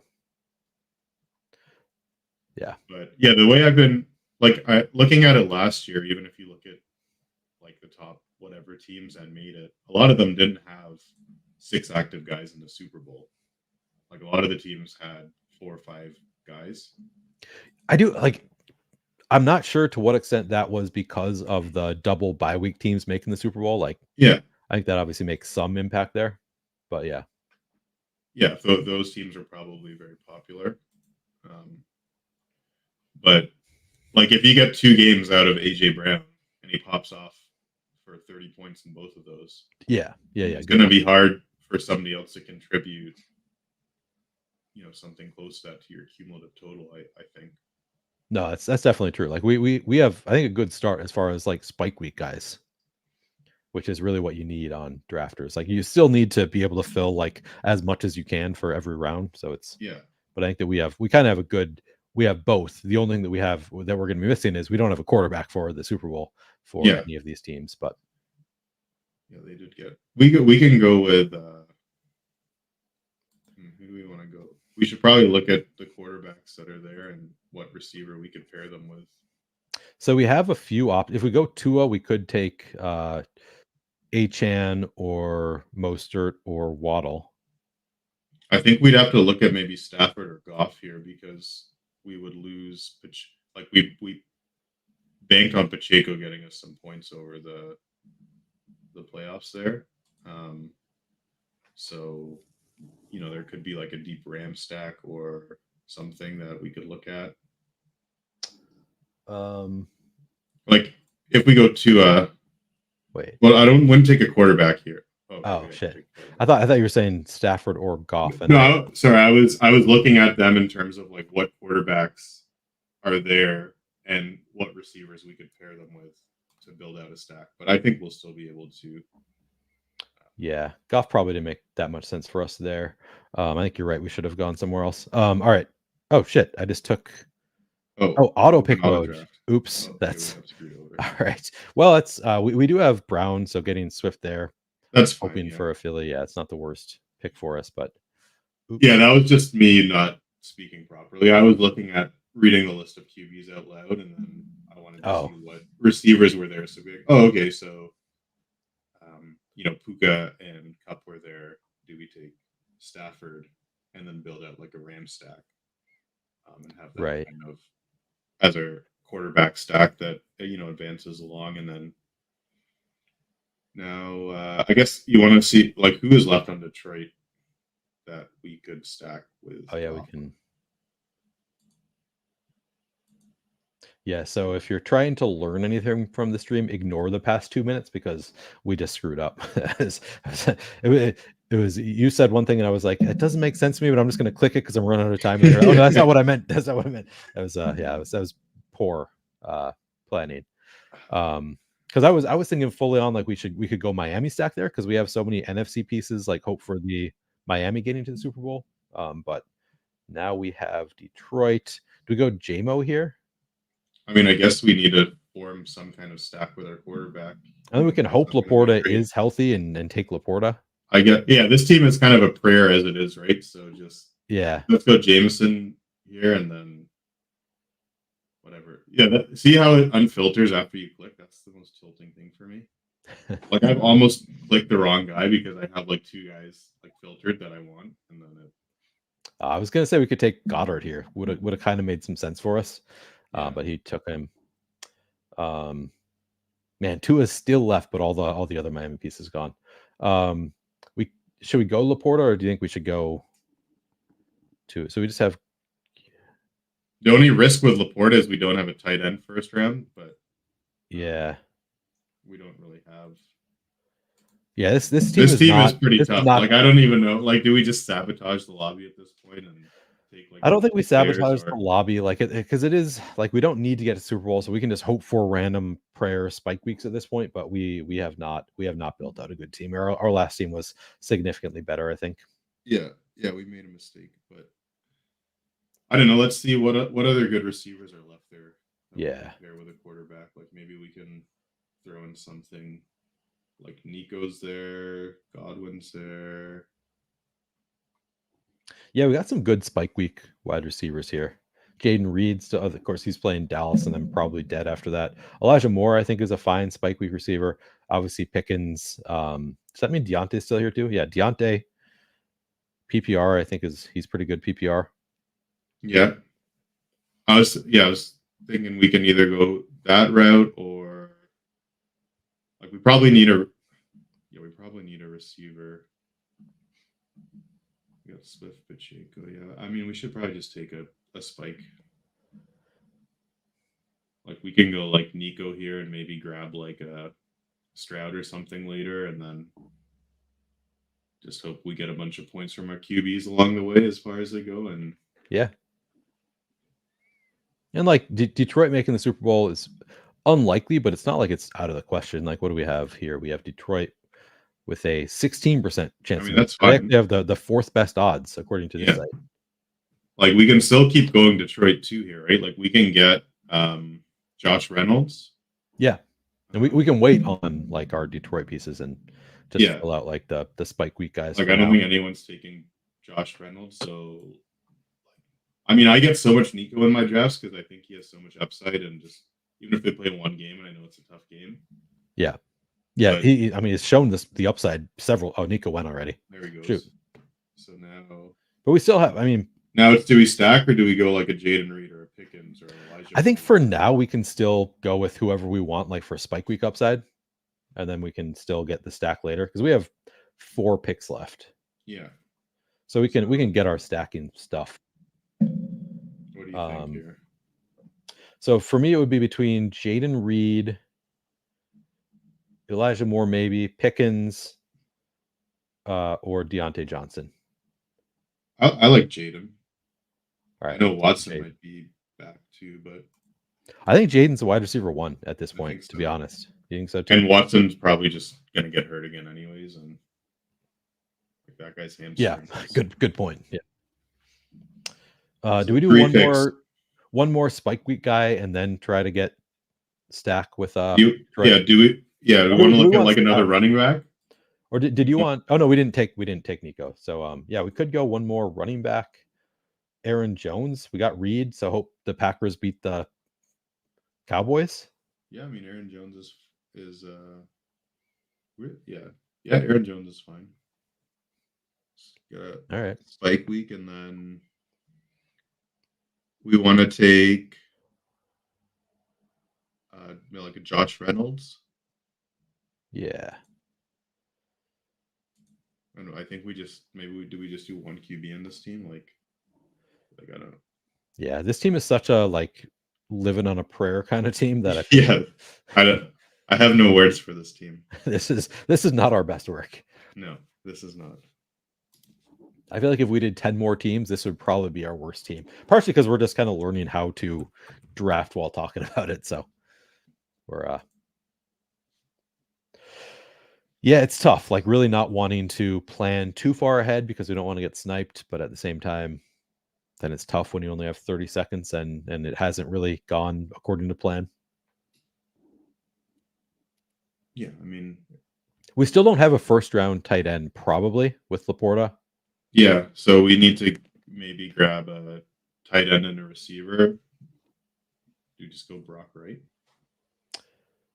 That's a good. Like we could just go Detroit tight ends and like Brock Wright until he's gone, and then Laporta.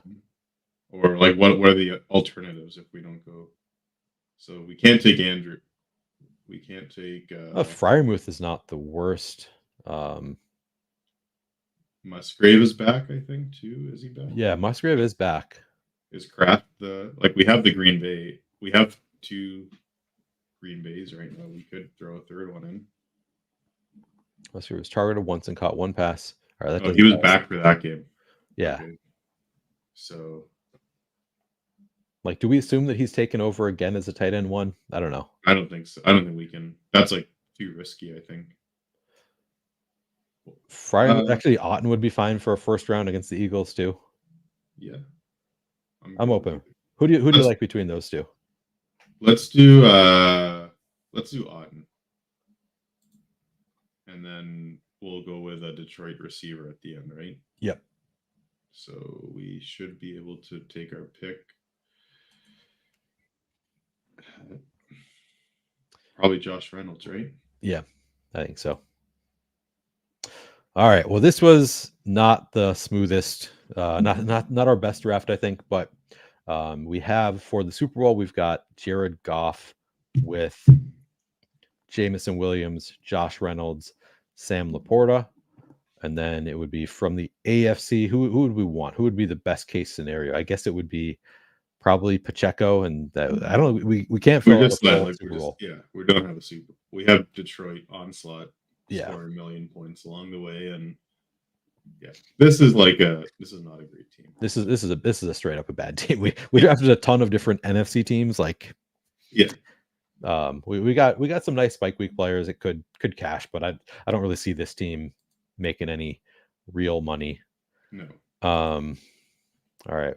Well, we declared that we were going to do one more. Are you okay with that being the final draft? I mean, it's not going to be my final draft of the night. So so you're going to keep going. I'm going to keep going. Yeah, I'm drafting because I got to try to get in as many as I can before Saturday. So all right, I can start firing some up, and I wanted to look at some golf stuff after this too. So all right, so you're okay with finishing. I do got to say, we earlier on in the show, so I had this conversation with Keith, and we have 2 minutes before the 3-hour mark. So I want to get past the 3-hour mark. Okay, I'm going to ask you this question. So we have Mangone came in and says he's 2 hours behind, but pumped to watch. Did you catch the conversation in Discord between Mangone and between Mangone and Keith, where they were talking about whether you want sharp drafters or dullards in your draft for these? Oh yeah. Do you have an opinion on whether you want sharp drafters or dullards in your drafts for playoff best ball? I mean, in general, I would say probably the sharper people that are stacking, so you're less likely to get sniped. Unless you have like completely brain dead people that are taking like I had one where they took Laporta with their second pick and just complete it was like whatever, they're sniping stuff, but it's not even like good snipe. Like it's just that's so got a rare better though. team. Yeah, that's like you would have to have like, you know, someone's dog drafting for them, like and just clicking like random nonsensical buttons. But if people are just drafting by like ADP, which is what I think the problem is, like uncorrelated ADP drafts, then they're taking good players and they're taking them away from your teams. So you're just going to lose out to people that have, you know, the better stacks of those teams. Yeah. Yeah. So I think that like so Mangone was saying that basically like ultimately you want the dullards in the contest, so they're going to show up in your draft if they're going to be in the contest, which is true. Like you clearly want a lot of bad drafters in your in the contest at large, and you would want them even in your drafts potentially. Like they would help your advance rate if they're doing what you're saying, like taking Laporta with the second overall pick. Like in that case, yeah, you'd love that, but in practice, it's like more often than not is just people taking the top ADP pick and just like getting all of the top projected players from all the different teams. So they're hurting your advance rate and they're hurting your correlations for later on. So in general, I think in practice, it generally is going to hurt you if you have a bunch of bad drafters. But in those rare cases where they're like actually really bad, like totally taking like bad projection pieces, then it becomes good for you. Yeah, I think the good thing with these people like sniping the picks, like the only good thing out of it, like if everybody was playing perfectly, where they're just taking like their stacks and then, you know, taking mini stacks from the other conference and everybody had those teams, I think all the teams would end up being so similar because all the pods are only 6-man pods, right? So you would end up with a bunch of like very similar teams. Yep. And then it's like, well, like what your ways to win is like you luck box, you know, spike week from, and like probably those players, like people already have them too in similar teams. Like imagine if every draft you went into, everybody was just stacking perfectly. Right. I think a lot of your teams would just look essentially the same based on where you drafted in that draft. Yep. So like on Underdog, that could be okay because some teams will have better like pod luck than others, but on drafters it'd be like, oh, we're just competing against very, very similar teams for the entire contest. Yeah, exactly. Like in drafters specifically, where it's like kind of like a playoff long, you know, cumulative score. It's like, well, everybody's just going to have the same team. Everybody's going to score the same amount of points. How do you really win them? Like it's just a luck one. Like obviously there's luck with winning no matter what. Yeah. But I think as much as it's annoying when you draft with these guys, if you do enough drafts, like you can kind of overcome that and have a good balance of like teams that people killed versus like really good stack teams. But in the end, like the number of really good stack teams in total is lesser because not everybody is drafting perfectly. Yeah. I think that's correct. The correct take. What should we then go and says, I'm going to watch it all. Won't sleep till I get my Neil content. I'm here for the Rfr3shhh Shady and the community. I feel like we should test this in some way. Like what should we have Mangone say to us in Discord if he gets to this point in the stream? Like, I feel like we should say, Mangone, if you get to this point, post in our chat, say XYZ. Do you have any good, like, yeah, I think he should rate our last team out of 10 and then we'll know if he actually. That is perfect. Rate our last team out of 10 and then tell us what the latest promo code is that you want us to use. All right. Yeah, I think that's good. Yeah. Give us a rating out of 10. Tell us the promo code that we can use if we were to sign up for Run Pure. All right. That's great. Ricky, really appreciate you coming on, hanging out with me here. You got a webcam specifically so that you could come. I did get a webcam just so I could hop on the stream. Yeah, really, really appreciate you doing that. Do you have any, final words for the audience? No, I guess like thanks for everybody that followed me on Twitter. Like I checked my phone at one point and I had all these Twitter notifications that I never usually get. And it was just a bunch of follows from your tweet. So oh, nice. Awesome. Like thanks for following. I followed everybody back. And look at I look forward to using this webcam more than once. So hopefully you'll have me back on.